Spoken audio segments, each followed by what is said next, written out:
सान्द्रानन्दपुरन्दरादिनिविशतवृन्दैः अमन्दादरात् आनम्रैः मुकुटेन्द्रनीलमणिभिः सन्दर्शितिन्दिरम् स्वच्छन्दं मकरन्दबिन्दुविलसन्नमन्दाकिनी मेदुरम् श्रीगोविन्द पदारविन्दमशुभस्कन्धाय वन्दामहे।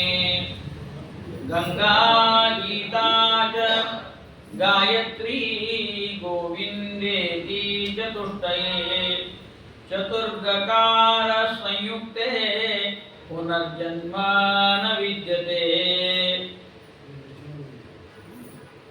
ಮತ್ತೊಂದು ಜನ್ಮ ಬರಬಾರದು ಅಂತಿದ್ರೆ ಬಹಳ ಕಷ್ಟಪಡಬೇಕಾಗಿಲ್ಲ ಅಂತ ಹೇಳ್ತಾರೆ. ಗಗಾಗೀಗಿ ಬಳ್ಳಿ ಇದ್ರೆ ಸಾಕು. ಗಗಾಗೀಗಿ ಬಳ್ಳಿಯ ಅರ್ಥವನ್ನ ಯಾರು ತಿಳ್ಕೊಂಡಿರ್ತಾರೋ ಅವರಿಗೆ ಸುಲಭವಾದ ಮೋಕ್ಷದ ಸಾಧನ. ಗಂಗಾ, ಗೀತಾ, ಗಾಯತ್ರಿ, ಗೋವಿಂದ. ಗಂಗಾ ನದಿಯಲ್ಲಿ ಸ್ನಾನ ಮಾಡೋದು, ಗೀತಾ ಅಂದ್ರೆ ಭಗವದ್ಗೀತಾ, ಗೋಪಿ ಗೀತಾ, ವಿಷ್ಣು ಗೀತಾ ಇವೆಲ್ಲ ಗೀತೆಗಳನ್ನು ಹಾಡೋದು, ಗಾಯತ್ರಿಯ ಜಪ ಪುರುಷರಿಗೆ ಇದೆ, ಅವರು ಜಪ ಮಾಡೋದು. ಇವು ಮೂರು ಗಗಾಗೀಗಿ ಒಳಗೆ ಮಾಡಿಬಿಟ್ರೆ ಮುಂದೆ ಗೋ, ವೈಕುಂಠಕ್ಕೆ ಗೋ. ನೀವು ಯಾವ ಗೋ ಇಟ್ಕೊಂಡ್ರು ಅಷ್ಟೇ ಅರ್ಥ. ಏ ಗತ್ಯರ್ಥಕಃ ಏತೇ ಜ್ಞಾನಾರ್ಥಕಃ. ಗೋವಿಂದ ಆ ಪರಮಾತ್ಮ. ಅದಕ್ಕೆ ಚತುರ್ಗಕಾರ ಸಂಯುಕ್ತೆ ಪುನರ್ಜನ್ಮ ನ ವಿದ್ಯತೆ. ಅಂತಹ ಪರಮ ಪಾವನವಾದ ಈ ಗಕಾರಗಳಲ್ಲಿ ಗಂಗಾ ಮೊಟ್ಟ ಮೊದಲನೇದವಳಾಗಿದ್ದಾರೆ. ಅದಕ್ಕೆ ಸ್ನಾನಂ ನಾಮ ಕಿಂ ಅಂತ ಒಂದು ಪ್ರಶ್ನೆ ಹಾಕೊಂಡಿದ್ದಾರೆ. ಸ್ನಾನಂ ನಾಮ ಕಿಂ? ಸ್ನಾನಂ ನಾಮ ಮನೋಮಲತ್ಯಾಗ ಅಂದಿದ್ದಾರೆ. ಕೇವಲ ದೇಹದ ಮಲವನ್ನು ಕಳೆದುಕೊಳ್ಳುವುದು ಸ್ನಾನ ಅನಿಸುವುದಿಲ್ಲ, ಮನೋಮಲವನ್ನು ಕಳೆದುಕೊಳ್ಳುವುದು ವಿಶೇಷವಾಗಿರ್ತಕ್ಕಂಥ ಸ್ನಾನ. ಅಂತರಂಗದ ಸ್ನಾನಕ್ಕೆ ಒತ್ತು ಕೊಟ್ಟವರು ಭಾರತೀಯರು. ಹಾಗಾಗಿ ಈ ಒಳಗಿನ ಸ್ನಾನ ಹೇಗೆ ಮಾಡಬೇಕು ಅಂತ ಜ್ಞಾನಿಗಳು ಹೇಳ್ತಾರಂದ್ರೆ, ಈ ದೇಹದ ಮೇಲೆ ಒಂದು ನೀರು ಜಲವನ್ನು ಹಾಕಿಕೊಂಡ್ರೆ ನಮಗೆ ದೇಹ ಶುದ್ಧಿ ಆಗ್ತದೆ, ದೇಹ ಮಾಲಿನ್ಯವನ್ನು ಕಳ್ಕೊಳ್ಬೋದು. ಆದರೆ ಒಳಗಿನ ಮನೋಮಾಲಿನ್ಯವನ್ನು ಕಳ್ಕೊಳ್ಳಿಕ್ಕೆ ಉಪಾಯ ಏನು ಅಂತ ಕೇಳಿದರೆ ಅದು ಕಿವಿಯ ಮೂಲಕ ನೀರು ಹಾಕ್ಬೇಕಂತ. ಆ ಜಲ ಯಾವುದು ಅಂದರೆ ಗಂಗಾ ಜಲ. ಅದು ಜ್ಞಾನ ಗಂಗಾ ಜಲ ಅಂತ ಇಟ್ಕೊಳ್ಳೋಣ. ಜ್ಞಾನದ ಜಲವನ್ನು ಕಿವಿ ಎಂಬ ರಂಧ್ರದಿಂದ ಹಾಕಿದಾಗ ಅದು ಮನಸ್ಸು ತೊಳೆಯುವ ವಿಧಾನ. ದೇಹ ತೊಳೆಯುವ ವಿಧಾನ ಎಲ್ಲರಿಗೂ ಗೊತ್ತಿದೆ. ಅದು ಮನಸ್ಸು ತೊಳೆಯುವ ವಿಧಾನವನ್ನ ಜ್ಞಾನಿಗಳು ನಮಗೆ ಹೇಳಿದ್ದಾರೆ. ಶ್ರವಣದಿಂದಲೇ ವಿಶೇಷವಾಗಿರ್ತಕ್ಕಂಥ ಸ್ನಾನ ಆಗ್ತದೆ, ಅಂತರಂಗದ ಸ್ನಾನ. ಅದು ಹೇಗೆ ಗೊತ್ತಾಗ್ತದೆ ಅಂದರೆ, ಮೇಲೆ ಸ್ನಾನ ಮಾಡಿದಾಗ ಮೈಯಲ್ಲಿ ಒದ್ದೆ ಆಗಿರ್ತದೆ, ಎಲ್ಲೆಲ್ಲೋ ಹನಿಗಳು ಕಾಣುತ್ತೆ. ಇಲ್ಲಿ ಮನಸ್ಸು ತೊಳೆದದ್ದನ್ನು ಹೇಗೆ ಕಂಡುಹಿಡಿಯಬೇಕು ಅಂದರೆ, ಕಣ್ಣಲ್ಲಿ ನೀರು ಬಂದಿದ್ರೆ ಆನಂದ ಭಾಷ್ಪದ ಮೂಲಕ. ಅದಕ್ಕಾಗಿ ಹೇಳ್ತಾ ಇದ್ದ ದೃಗ್ಭಾಷ್ಯಗಳಿಂದ ರೋಮಗಳೊಗೆದು ಫಲವಿದು ಬಾಳುವುದಕ್ಕೆ ಶ್ರೀ ನಿಲಯನ ಗುಣಗಳ ತಿಳಿದು ಭಜಿಸುವುದೇ ಫಲವಿದು ಬಾಳುವುದಕ್ಕೆ. ಆದ್ದರಿಂದ ಭಗವಂತನ ಮಹಿಮಾ ಎಲ್ಲಿ ಯದ್ಯದ್ವಿಭೂತಿ ಮತ್ಸತ್ವಂ ಶ್ರೀಮದುರ್ಜಿತಮೇವ ಅಂತ ಭಗವದ್ಗೀತೆಯಲ್ಲಿ ಹೇಳಿದಂತೆ, ಭಗವಂತನ ವಿಶೇಷವಾದ ವಿಭೂತಿ ರೂಪ ಎಲ್ಲಿ ಇರ್ತದೋ ಅಲ್ಲಿ ಆನಂದವೇ. ಆದ್ದರಿಂದ ನಮಗೆಲ್ಲ ಈ ಒಂದು ಭಗವದ್ಗೀತೆಯ ಮಾತಿನಂತೆ ಭಗವಂತ ತನ್ನ ಮಗಳಾದ ಗಂಗಾ ನದಿಯ ಒಂದು ಮಹಿಮೆ ಜಗತ್ತಿಗೆ ಪ್ರಚಾರ ಆಗಲಿ, ಮಕ್ಕಳ ಅಭಿವೃದ್ಧಿಯನ್ನು ಯಾವ ತಂದೆ ತಾಯಿಗಳು ಬಯಸೋದಿಲ್ಲ. ಇದು ನಮಗೆ ಮೋಹ ಅಂತ ಇಟ್ಕೊಳ್ತೇವೆ ನಾವು. ಆದರೂ ಕೂಡ ಉತ್ತಮ ಗುಣಗಳಿಂದ ಮಕ್ಕಳ ಕೀರ್ತಿಯನ್ನು ಕೇಳಿದರೆ ಅದು ಒಳ್ಳೆಯದೇ, ಅದೇನು ಮೋಹ ಅಂತ ಆಗೋದಿಲ್ಲ. ಕೆಟ್ಟ ಗುಣಗಳು ಬಂದರೆ ಅದು ಮೋಹ ಅಂತ ಆಗ್ತದೆ. ಅದನ್ನು ಧೃತರಾಷ್ಟ್ರ ದುರ್ಯೋಧನಾದಿಗಳನ್ನು ನೋಡಿಕೊಂಡಂತೆ ತಪ್ಪದು. ಆದರೆ ಒಳ್ಳೆಯ ಗುಣಗಳನ್ನು ಪ್ರತಿನಿಧಿಸುವಂತಹ ಮಕ್ಕಳಿದ್ದಾಗ ಅದನ್ನು ಅಪೇಕ್ಷೆ ಪಡುವಂತೆ ಜಗತ್ಪಿತನಾದ, ಅದರಲ್ಲೂ ಗಂಗಾಜನಕನಾಗಿರ್ತಕ್ಕಂಥ ಭಗವಂತ ತನ್ನ ಮಗಳಾದ ಗಂಗೆಯ ಮಹಿಮೆಯನ್ನು ಜಗತ್ತಿಗೆ ಪ್ರಸಿದ್ಧವಾಗಲಿ ಅಂತ. ಅದಕ್ಕಾಗಿಯೇ ಶ್ರೀನಿವಾಸ ಕಲ್ಯಾಣದಲ್ಲಿ ಕೆಲವು ವಿಷಯಗಳಿರ್ತದೆ, ಅದು ಸ್ವಲ್ಪ ರಹಸ್ಯ, ಬಹಳಷ್ಟು ಅವಲೋಕನ ಮಾಡಲಿಕ್ಕೆ ಆಗೋದಿಲ್ಲ. ಅಂದರೆ ಮುಖ್ಯ ಕಥೆಯ ಪ್ರವಾಹದಲ್ಲಿ ನಡುವೆ ಬರ್ತಕ್ಕಂಥ ಸಣ್ಣ ಸಣ್ಣ ನಮಗೆ ಅದು ದೊಡ್ಡದೇ, ಆದರೆ ಅಲ್ಲಿ ಆ ಕಥಾಭಾಗದಲ್ಲಿ ಸಣ್ಣದು ಚಿಕ್ಕದಾದ ಒಂದು ಅಂಶವನ್ನು ನಾವು ಗಮನಿಸಬೇಕು. ಶ್ರೀನಿವಾಸ ದೇವರು ಹೊರಗೆ ಬಂದಿದ್ದಾನೆ. ಮದುವೆಗೆ ಸಿದ್ಧನಾಗಿದ್ದಾನೆ. ಎಲ್ಲ ವೈಭವ ನಡೆದು ಎಲ್ಲರೂ ಬಂದಿದ್ದಾರೆ, ಬ್ರಹ್ಮಾದಿ ದೇವತೆಗಳು ಬಂದಾಗ ಗಂಗಾ, ಗೋದಾವರಿ, ಕಾವೇರಿ ಮೊದಲಾದ ಎಲ್ಲ ನದಿ ದೇವತೆಗಳು ಮದುವೆಗೆ ಬಂದಿದ್ರು. ಅವರದೊಂದು ಗುಂಪು, ಅಂದರೆ ಯಕ್ಷ, ಗಂಧರ್ವ, ಕಿನ್ನರ, ಕಿಂಪುರುಷ ದೇವತೆಗಳು ಅಲ್ಲಿ ಹೇಗೆ ಗುಂಪುಗಳಿದೆಯೋ ಹಾಗೆ ನದಿ ದೇವತೆಗಳ ಅಭಿಮಾನಿ ದೇವತೆಗಳ ಗುಂಪು ಇರ್ತದೆ. ಅದರೊಳಗೆ ಗಂಗಾ ಅಗದಿ ಪ್ರಧಾನವಾಗಿ ಕಾಣ್ತಾ ಇದೆ. ಆ ಗಂಗಾದೇವಿ ಸ್ವಲ್ಪ ತಾದ ಮೇಲೆ ಎಲ್ಲರೂ ಬಂದು ಕುಳಿತ ಮೇಲೆ ತಾನು ಎದ್ದು ಬಂದಿದ್ದ. ಏನು ಈಕೆ ಯಾಕಿರ್ಲಪ್ಪ ಅಂತ ಅವ್ರು ಕೇಳಿದ್ರು, ಯಾರು ನೀನು ಅಂತ ಕೇಳಿದ್ರು. ಕೆಲವರು ಗೊತ್ತಿಲ್ಲದವ್ರು ಕೇಳಿದ್ರು. ನಾನು ಅಲ್ಲಿ ಏನು ಹೊರ ಇದ್ದಾನಲ್ಲ ಶ್ರೀನಿವಾಸ, ಅವ್ರಿಗೆ ಮಗಳಾಗಬೇಕು ಅಂತ ಭಜೀತಿ ನೋಡಿದ್ರು. ವರನ ಮಗಳು ಮದುವೆಗೆ ಬಂದ್ರೆ ಏನು ಮಾಡೋದು? ಅದಕ್ಕೆ ಯಾರೋ ಅಂದ್ರು ಗಟ್ಟಿಗೆ ಹೇಳೋಣ ಸುಮ್ಮನೆ ಎಲ್ಲಕ್ಕೆ ಹೋಗಿ ಬಂದ್ಬಿಡು ಎಲ್ಲ ಗೊತ್ತಾಗಬಾರ್ದು ಕೆಲವೊಂದು ಇರ್ತಾವ. ಆಯ್ತು ಅಂತ ಹೇಳಿ ಗಂಗಾದೇವಿ ಏನೋ ಒಂದು ಕೈಯಲ್ಲಿ ಇಟ್ಕೊಂಡು ಬರ್ತಾ ಇದ್ದಾಳೆ. ಏನಂತ ಪರಮಾತ್ಮ ಗಂಗಾ ಒಂದು ಕೂಡ ಸಂತೋಷ ಆಯ್ತು, ಮಗಳು ಬಂದಿದ್ದಾಳೆ ಅಂತೂ, ನನ್ನ ಮದುವೆಗೆ ನನ್ನ ಮಗಳು ಬಂದಿದ್ದಾಳೆ ಅಂತ ಸಂತೋಷಪಟ್ಟ. ಆಮೇಲೆ ಅವಳು ಬಂದು ಪಾದದ ಹತ್ತಿರ ಕೂತಿದ್ದಾಳೆ. ಏನು ಮಾಡಿಲ್ಲ ಅಂದರೆ ಆ ಗಂಗಾದೇವಿ ನೀವು ನೋಡ್ತಾ ಇದ್ದಾರೆ, ಒಂದು ಪೆಟ್ಟಿಗೆಯನ್ನು ಬಿಚ್ಚಿ ಅದರೊಳಗೆ ರತ್ನಗಳಿಂದ ಖಚಿತವಾದ, ಅಂದರೆ ರತ್ನಗಳಿಂದ ಮಾಡಿದ ಬಂಗಾರದ 2 ಪಾದಕೆಗಳನ್ನು ಭಗವಂತನಿಗೆ ಕೊಟ್ಟಿದ್ದ. ದೇವರಂತ ಇಷ್ಟು ಯಾಕೆ ಕಷ್ಟಪಡ್ಲಿಕ್ಕೆ ಹೋಗಿದ್ದೀವಾ ನೀನು? ಅಲ್ಲ, ಗಿಫ್ಟ್ ಕೊಡ್ಲಿಕ್ಕೆ ಬಂದೀನಿ ಅಂತ. ಅಪ್ಪನ ಮದುವೆಗೆ ಒಂದು ಗಿಫ್ಟು, ಹೌದಾ? ಅಲ್ಲ, ಕೊಡು ಬೇಡನಲ್ಲ, ಇಷ್ಟು ಕಾಸ್ಟ್ಲಿ ಅದು. ಮಕ್ಕಳು ಮಾಡಿದ್ರೆ ಸ್ವಲ್ಪ, ಅದರಲ್ಲೂ ಮಗಳು ಭಾಳ ಕಷ್ಟಪಟ್ಟರೆ ತಂದೆಗೆ ಇದಾಗ್ತದೆ, ಸ್ವಲ್ಪ ಮನಸ್ಸಿಗೆ ಇದಾಗ್ತದೆ. ಇಷ್ಟ್ಯಾಕೆ ಕಷ್ಟಪಡ್ಬೇಕಾಗಿತ್ತು? ಮಗ ತಂದ್ರೆ ಇಷ್ಟ ಏನು ನಿನ್ನ ಹಣೆ ಬರ ಮಗಳ ತಂದ್ರೆ ಸ್ವಲ್ಪ ಏನು ಸ್ವಲ್ಪ ಮಾಡಿದ್ರು ಭಾಳ ದುಃಖ ಆಗ್ತದೆ. ಅಂತೂ ಯಾಕೆ ವಾಯ್ಸ್ ಕಷ್ಟಪಡ್ಲಿಕ್ಕೆ ಹೋಗಿದ್ದಿ? ಇಲ್ಲ, ಯಾವುದರಿಂದ ಇಡೀ ಜಗತ್ತಿನೊಳಗೆ ತುಂಗಾತಿ ಮಂಗಳ ತರಂಗಾಭಿಭೂತ ಭಜ ಕಾಂಗಾಗ ವಾಮನ ನಮಃ, ನಾನು ಇಡೀ ಜಗತ್ ಪ್ರಸಿದ್ಧ ಆಗಲಿಕ್ಕೆ ಕಾರಣ ನಿನ್ನ ಪಾದ. ಈ ನಿನ್ನ ಪಾದದ ಮಹಿಮೆಯಿಂದ ನನಗೆಷ್ಟು ಹೆಸರು ಬಂದಿದೆ ಅಂದರೆ ಆ ಪಾದ ಸೇವೆಯನ್ನು ಮಾಡುವ ಭಾಗ್ಯ ನನಗೆ ಕೊಡು ಅಪ್ಪ ಅಂತ ಹೇಳಿ ಆ ಪಾದರಕ್ಷೆಯನ್ನು ಕೊಡ್ತಾಳೆ. ದೇವರಿಗೆ ಸಂತೋಷ ಆಗ್ತದೆ. ದೇವರಿಗೆ ಸಂತೋಷ ಆಗೋದು ಅಂದ್ರಿಂದ ಅವನು ಕೊಟ್ಟ ಸಂಪತ್ತನ್ನು ಅವನಿಗೆ ತೋರಿಸಿ ಕೃತಜ್ಞತೆ ತೋರಿಸಿಬಿಟ್ರೆ ಅದಕ್ಕಿಂತ ದೊಡ್ಡದಾದಂತಹ ಪ್ರೀತಿ ಪರಮಾತ್ಮನಿಗೆ ಯಾವುದೂ ಇಲ್ಲ. ಅದಕ್ಕಾಗಿ ದೇವರಂತಾನೆ ಅವನಿಗೇನು ಇಂಥದ್ದೆಲ್ಲ ಬೇಕಾಗಿಲ್ಲ. ಇದ್ದವ್ರು ಕೊಡ್ತಾರೆ, ಇಲ್ಲದವ್ರು ಏನು ಮಾಡೋದು? ಏನು ಕೊಟ್ಟರು ಕೈ ಚಾಚುವ, ತನ್ನಾಧೀನವೆಂದರೆ ನಸು ನಾಚುವ. ಏನು ಕೊಟ್ಟರು ಕೈ ಚಾಚುವ, ತನ್ನಾಧೀನವೆಂದರೆ ನಸು ನಾಚುವ. ದಾನವ ಒಡಲು ರಿಗೀತುವ, ತನ್ನಿಂತಾನೇವೆ ಮನದೊಳು ಸೂಚುವ. ಅಂಜ ಬ್ಯಾಡ ಬ್ಯಾಡಲೋ ಜೀವ, ಅಂಜ ಬ್ಯಾಡ ಬ್ಯಾಡ. ದೇವರು ಇಷ್ಟು ಸರಳ ಇದ್ದಾನ, ಅಂದು ಬೇಡ ಅಂದು ದಾಸ. ದೇವರಿಗೆ ಕೊಡೋ ಕಾಲಕ್ಕೆ ಅದು ಕೊಟ್ಟರೇನು ಇದು ಕೊಟ್ಟರೇನು ಏನು ವಿಚಾರ ಮಾಡಬೇಡ. ಕಲ್ಸಕ್ಕರೆ ಕೊಟ್ಟರು ಏನು ಕೊಟ್ಟರು ತಗೊಂಡು ಆನಂದ ಪಡುವಂತಹ ಗೋವಿಂದ ಭಗವಂತ. ನಮ್ಮ ಜನ ಹಂಗಲ್ಲ, ಇವರು ಮಂದಿ ಅಂತೀವಿ ನಾವು. ಜನಕ್ಕೆಲ್ಲ ಮಂದಿ ಅಂತ ಒಂದು ಶಬ್ದದ, ಹೌದಿಲ್ಲ? ಆ ಮಂದಿ ಅನ್ನೋದು ಸ್ವಲ್ಪ ಅಪಾಯಕರ. ಅದಕ್ಕಾಗಿ ದಾಸರು ಹೇಳ್ತಾರೆ, ಮಂದಿಯ ಮಾತಿಗೆ ಎಂದೆಂದೂ ಮರುಗದೆ ಮುಂದಿನ ಗತಿ ನೋಡೋ ಮನ ಮುರಾರಿಯನೇ ಕೊಂಡಾಡೋ ಮನ. ನಮಗೆ ಹೇಳ್ತಾರೆ, ಬೇರೆಯವರಿಗೆಲ್ಲ, ನಾವೇ ಹೇಳ್ಕೊಳ್ಳೋದು. ನನ್ನ ಮನಸ್ಸಿಗೆ ನಾನೇ ಹೇಳ್ಕೋಬೇಕು, ಮನ ಮುರಾರಿಯನೇ ಕೊಂಡಾಡೋ. ಯಾಕೆ? ಮಂದಿಯ ಮಾತಿಗೆ ಎಂದೆಂದೂ ಮರುಗದೆ, ಮಂದಿಯ ಮಾತಿಗೆ. ಇದನ್ನು ಹಾಡುವಾಗ ನನಗೆ ಅನಿಸ್ತು, ಮಂದಿ ಅಂದ್ರೆ ಏನು ಅಂತ ಡೆಫಿನೇಷನ್ ಬೇಕಲ್ಲ. ಮಂದಿ ಅಂದ್ರೆ ಬಂದು ಕೊಟ್ಟದ್ದೆಲ್ಲ ತಿಂದು ಒಂದು ಅಂದು ಹೋಗೋರಿಗೆ ಮಂದಿ ಅಂತೀವಿ.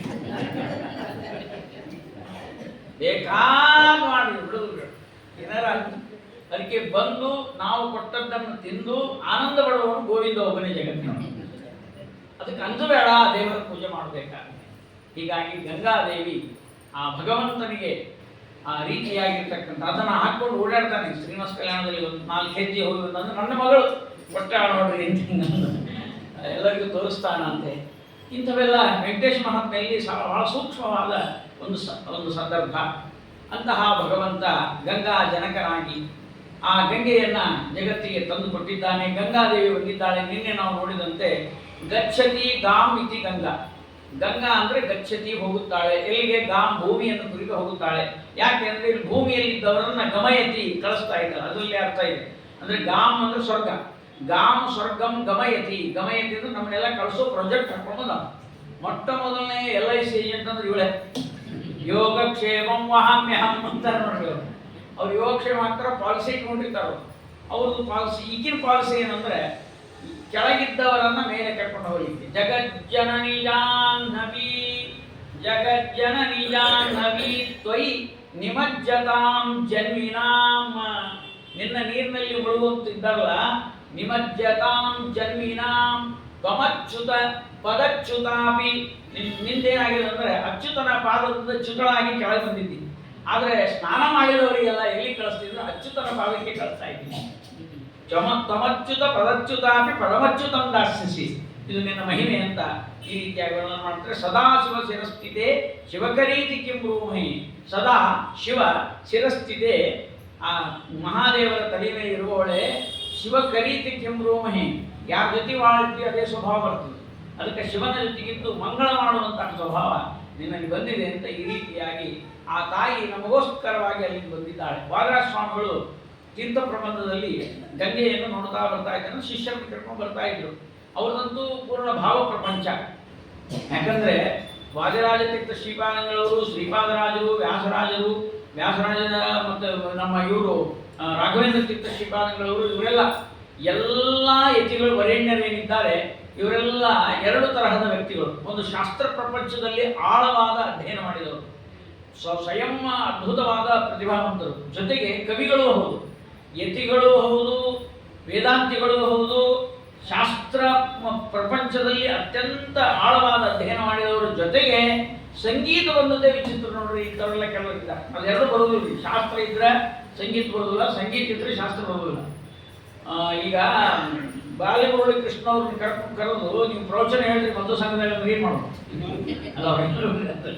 ಅದು ಭೀಮಸೇನ್ ಜೋಶಿ ಅವ್ರನ್ನ ಕರೆದು ಬಿಡೋದ್ರಪ್ಪ, ಮದ್ದು ಸಂಘಕ್ಕೆ ಬಂದು ಪುರಾಣ ಹೇಳ್ರಿ ಅಂದ್ರೆ ಏನು ಮಾಡೋದು? ಸಂಗೀತ ಹಾಡೋದು. ನಮ್ಮಂಥವ್ರನ್ನ ಕರೆದು ಕ್ಲಾಸಿಕಲ್ ಪ್ರೋಗ್ರಾಮ್ ಮಾಡಿದ್ರಿ ಅಂದ್ರೆ ಕಂಠ ಅದು ಮೊದಲು ಕಂಠ ಮಧುರವಾಗಿರಬೇಕು, ಅದರಲ್ಲಿ ಶಾಸ್ತ್ರಜ್ಞಾನ ಇರಬೇಕು.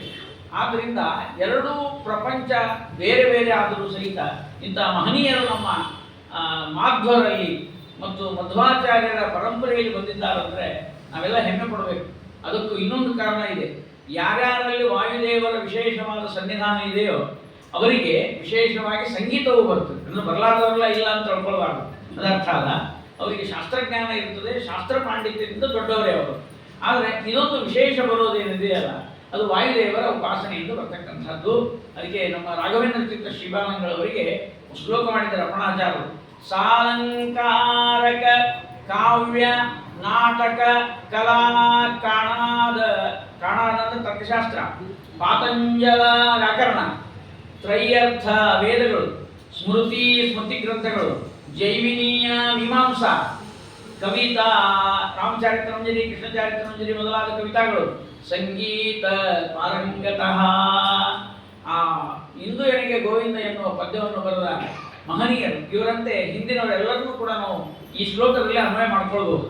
ರಾಯರಿಗಂತೆ ಅಷ್ಟೇ ಅಲ್ಲ, ಯಾರ್ಯಾರು ಕೃತಿಗಳನ್ನು ರಚನೆ ಮಾಡಿದ್ದಾರೆ ಅಂತ ಮಹನೀಯರೆಲ್ಲರೂ ಸಂಗೀತ ಪಾರಂಗತರೇ ಆಗಿದ್ದಾರೆ. ಶ್ರೀಪಾದರಾಜರು, ವ್ಯಾಸರಾಜರು ಅವರೆಲ್ಲರೂ ಕೂಡ. ಆದ್ದರಿಂದ ಈ ವಾದರಾಜ ತೀರ್ಥ ಶ್ರೀಪಾದಂಗಳವರು ಗಂಗಾ ನದಿ ಬಂದಾಗ ಅಲ್ಲಿ ಆ ಎತ್ತರದ ಗಂಗೋತ್ರಿಯಿಂದ ಹರಿದು ಬರುವ ಗಂಗೆಯನ್ನು ನೋಡ್ತಾ ಇದ್ದಾರೆ. ಅವ್ರಿಗೇನು ಅನಿಸಿರ್ಬೋದು ಅಂದರೆ, ಭಾವುಕರಿಗೆ ಅನಿಸೋದೇ ಬೇರೆ. ನಮಗೆಲ್ಲ ಅನ್ನೋದು ನೀರು ಭಾಳ ಚಂದದ, ಸೈಡ್ ಸೀನ್ ಅದ, ಇದೆಲ್ಲ ಹಿಂಗೆ ಫೋಟೋ ತೆಗೀರಿ, ನಾವು ಒಂದು ಸೆಲ್ಫಿ ಅವನು ಮಾಡ್ಕೊಂಡು ಹೋಗಿ ಇವು ಬಿದ್ದು ಕೆಳಗೆ ಬಿದ್ದು ಏನೇನೋ ಗದ್ದಲಾಗಿರ್ತಾವ ಅದೆಲ್ಲ. ಆದರೆ ವಾದರಾಜ ತೀರ್ಥ ಶ್ರೀಪಾದಂಗಳವರ ಶಿಷ್ಯ ಪರಂಪರೆ ಅವನ್ನೆಲ್ಲ ಕರೆದು ಮುಂದೆ ನಿಂತಿದ್ದಾರೆ. ಶಿಷ್ಯರಿಗೆ ಕುತೂಹಲ. ಪ್ರತಿ ಕ್ಷೇತ್ರಕ್ಕೆ ಹೋದಾಗೂ ವಾದರಾಜ ಸ್ವಾಮಿಗಳವರ ಮುಖ ನೋಡ್ತಾ ಇದ್ರು. ಅಲ್ಲೇನು ಮತ್ತೆ ಬರೀತಾರೆ ಅಂತ ಒಂದು ಕಾವ್ಯ ತೀರ್ಥ ಪ್ರಬಂಧ ಅಂತ ಬರೆದಿದ್ದಾರೆ. ಅದನ್ನ ನೋಡಿ ಕೂಡ ಅವ್ರಿಗೆ ಏನು ಅನಿಸ್ತಂದ್ರೆ, ಈ ಗಂಗಾ ದೇವಿಗೆ ಅವಸರ ಭಾಳ ಅದ ಅಂತ ಅನಿಸ್ತು. ತ್ವಂ ದೀನೇಶು ದಯಾವತೀತಿ ವಿದಿತಂ ಯಬ್ರಹ್ಮಸ್ತಾಶ್ರಯಂ ಬರೀತಾರೆ. ದೀನೇಶು ದಯಾವತೀತಿ ವಿದಿತಂ, ಕನ್ಫರ್ಮ್ ಆಗಿರುವ ತಾಯಿ ನೀನು ನಮ್ಮೆಲ್ಲರ ಮೇಲೆ ದಯಾಗೊಳ್ಳೋಳು ಅಂತ ಈ ಬರೋ ವೇಗ ನೋಡಿದ್ರೆ ಗೊತ್ತಾಗ್ತದೆ. ಯಾಕಂದ್ರೆ ಕೂಸು ಎಲ್ಲಿಯಾದ್ರೂ ಬಿದ್ದದ ಅಂತ ಸುದ್ದಿ ಕೇಳಿದ್ರೆ ತನ್ನ ಕೂಸಲ್ಲ, ಯಾರೇ ಯಾವ ಕೂಸು ಬಿದ್ದರೂ ನನ್ನ ಕೂಸಾಗಿದ್ದು ಅಂತ ಓಡಿ ಬರ್ತಾಳೆ. ಬಂದ್ಮೇಲೆ ನೋಡ್ತಾಳ, ಬಿದ್ದಿದ್ರೆ ಎತ್ತಾಳ, ಇಲ್ಲ ಅಂದ್ರೆ ಓಹೋ ನೀವು ಇನ್ನೊಬ್ಬರಿದ್ರು ಎತ್ತಾಳ, ತಾಯಿನೇ. ಆ ತಾಯಿ ಸ್ವಭಾವ ನಿನ್ನಲ್ಲಿ ಬಂದದಲ್ವಾ ಗಂಗಾದೇವಿ. ನಮ್ಮನ್ನೆಲ್ಲ ಮೇಲೆ ಕರ್ಕೊಂಡು ಹೋಗ್ಬೇಕು ಅನ್ನುವ ಈ ಪ್ರವೃತ್ತಿ ಏನಿದೆ ಅದು ಇದೇ ಯೋಗಕ್ಷೇಮಂ ವಹಾಮ್ಯಹಂ. ಪಾಲಿಸಿ ಇಟ್ಕೊಂಡೇ ಬಂದಿದ್ದಾರೆ. ಇಲ್ಲಿದ್ದವ್ರನ್ನೆಲ್ಲ ಮೇಲೆ, ಅದಕ್ಕೆ ಗಂಗಾ ಅಂತ ಹೆಸರು ಅವಳಿಗೆ. ಗಂಗಾ ಅಂದ್ರೆ ಗಮಯತಿ ಗಾಮ ಸ್ವರ್ಗಂ ಇತಿ ಗಂಗಾ. ನಮ್ಮನ್ನು ಇಲ್ಲಿಂದ ಮೇಲೆ ಕರ್ಕೊಂಡು ಹೋಗಿ, ಅದಕ್ಕೋಸ್ಕರವಾಗಿ ಅವಳು ಬಂದಾಗಿನಿಂದ ಒಂದು ಕಾರ್ಯಕ್ರಮ ನಡೀತಾ ಇದೆ. ನಮ್ಮ ಗಲಗಲಿ ಆಚಾರ್ಯರು ಜಗನ್ನಾಥ ಪಂಡಿತನ ಆ ಪದ್ಯದ ಅನುವಾದವನ್ನ ಎಷ್ಟು ಅದ್ಭುತವಾಗಿ ಅದು ಅನುವಾದ ಮಾಡ್ತಾರೆ ಅಂದ್ರೆ, ಆ ಕವಿ ಹೇಳ್ತಾ ಇದ್ದಾನೆ, ಅವ ಲೋಕದಲ್ಲಿ ವೈಕುಂಠಕ್ಕೆ ಹೋಗ್ಬೇಕು ಅಂತ ಬಹಳ ಮಂದಿ ಪ್ರಯತ್ನ ಮಾಡ್ಲಿರ್ತಾರೆ. ಅವರೆಲ್ಲ ಏನೇನು ಮಾಡ್ತಾರ ಅಂತ ಲಿಸ್ಟ್ ಕೊಟ್ಬಿಡ್ತೀನಿ ಅಂತ. ಮಹಾದಾನೈರ ಧ್ಯಾನೈ ಬಹುವಿಧ ವಿತಾನೈರಪಿ ಜಯತ ಅಲಭ್ಯಂ ಘೋರಾಭಿ ಸುವಿಮಲ ತಪೋ ರಾಶಿಭಿರಪಿ ಅಚಿಂತ್ಯಂ ತದ್ವಿಷ್ಣೋ ಪದಮಖಿಲ ಸಾಧಾರಣತಯಾ ಪುನಾನಾಕೇನಾಸಿ. ಆಚಾರ್ಯರು ಅದನ್ನು ಕನ್ನಡದಲ್ಲಿ ಕೊಡ್ತಾ ಇದ್ದಾರೆ. ಧ್ಯಾನ ದಾನ ಹರಿಗಾನ ಭಜನ ಪೂಜನಕ್ಕೆ ಭಜನ ಯಜನ ಜಪಕ್ಕೆ ಹತ್ತು ತಪಕ್ಕೆ ಸಿಗದ ಪದವಿತ್ತು ಸರ್ವ ಸೃಜನ ಮಹಾದಾನೈರ ಧ್ಯಾನೈ. ಅದ್ರದ್ದು ಅನುವಾದ: ಧ್ಯಾನ ದಾನ ಹರಿಗಾನ ಮನನ ಪೂಜನಕ್ಕೆ ಭಜನ ಯಜನ. ಇವೆಲ್ಲ ಯಾಕೆ ಮಾಡ್ತೀವಿ ಅಂತಂದ್ರೆ, ಒಂದು ಮುಖದಿಂದಲ್ಲ, ಒಟ್ಟಿನಲ್ಲಿ ದೇವರಲ್ಲಿ ಮನಸ್ಸು ಹೋಗಬೇಕು. ಮನಸ್ಸಿಲ್ಲದೆ ಮಾಡಿದ ಯಾವ ಕರ್ಮವೂ ಫಲ ಇಲ್ಲ. ಹಾಗಾಗಿ ಒಬ್ಬೊಬ್ಬರಿಗೆ ಒಂದೊಂದು ಸ್ವಭಾವ ಇರ್ತದೆ. ಆ ಸ್ವಭಾವಕ್ಕೆ ತಕ್ಕಂಗೆ ಆ ದೇವರಲ್ಲಿ ಉಪಾಸನೆ ಮಾಡ್ಲಿಕ್ಕೆ ಧ್ಯಾನ. ಕೆಲವರು ಧ್ಯಾನ ಮಾಡೋ ಯೋಗ್ಯ ಇದ್ದವ್ರು ಮಾಡ್ತಾರೆ. ನಮ್ಮಂಥವ್ರು ನಿಮ್ಮಂಥವ್ರು ಪ್ರಯತ್ನ ಮಾಡ್ತೀವಿ ಧ್ಯಾನಕ್ಕಾಗಿ. 10 ಗಾಯತ್ರಿ ಜಪ ಆಗಿದ್ರೆ 20 ಕರವರಾಗಿರ್ತಾವೆ. ಓಂ ಭೂರ್ಭುವಃ ಸ್ವಃ ತತ್ಸವಿತುರ್ ಅಷ್ಟಾಗ ಮೊಬೈಲ್ ಹೊಡ್ಕೊಂಡ್ಬಿಟ್ಟಿರ್ತದೆ. ಅದು ಯಾರು ನೋಡು, ಓಂ ಭೂರ್ಭುವಃ ಸ್ವಃ ತತ್ಸವಿತುರ್ ಬರ್ತದೆ, ಧ್ಯಾನಕ್ಕೆ ಇಲ್ಲ. ಎಲ್ಲಿ ಧ್ಯಾನ ರೀ? ಧ್ಯಾನ ಅಂದ್ರೆ ಅದು ಮನಸ್ಸಿನ ಏಕಾಗ್ರತೆ ಬರೋದು ಬಹಳ ಕಷ್ಟ ಇದೆ. ಧ್ಯಾನ ಹೀಗೆ ನಮ್ದು. ಅದರಲ್ಲಿ ಫೇಲ್ಯೂರ್ ಆದ ಕೂಡಲೇ ಮುಂದೆ ಧ್ಯಾನ ದಾನ ಇದ್ದವರು ದಾನ ಮಾಡಬೇಕು. ಅದು ದಾನಕ್ಕೂ ಒಂದು ಮಹತ್ವ ಇದೆ, ನಿಮಗೆಲ್ಲ ಗೊತ್ತಲ್ಲ. ಈ ಕೆಲವು ಸ್ವಲ್ಪ ನಿನ್ನೆ ಕ್ರಿಕೆಟ್ ಮ್ಯಾಚಿನ ಬಗ್ಗೆ ಹೇಳ್ತಾ ಇದ್ದೆ.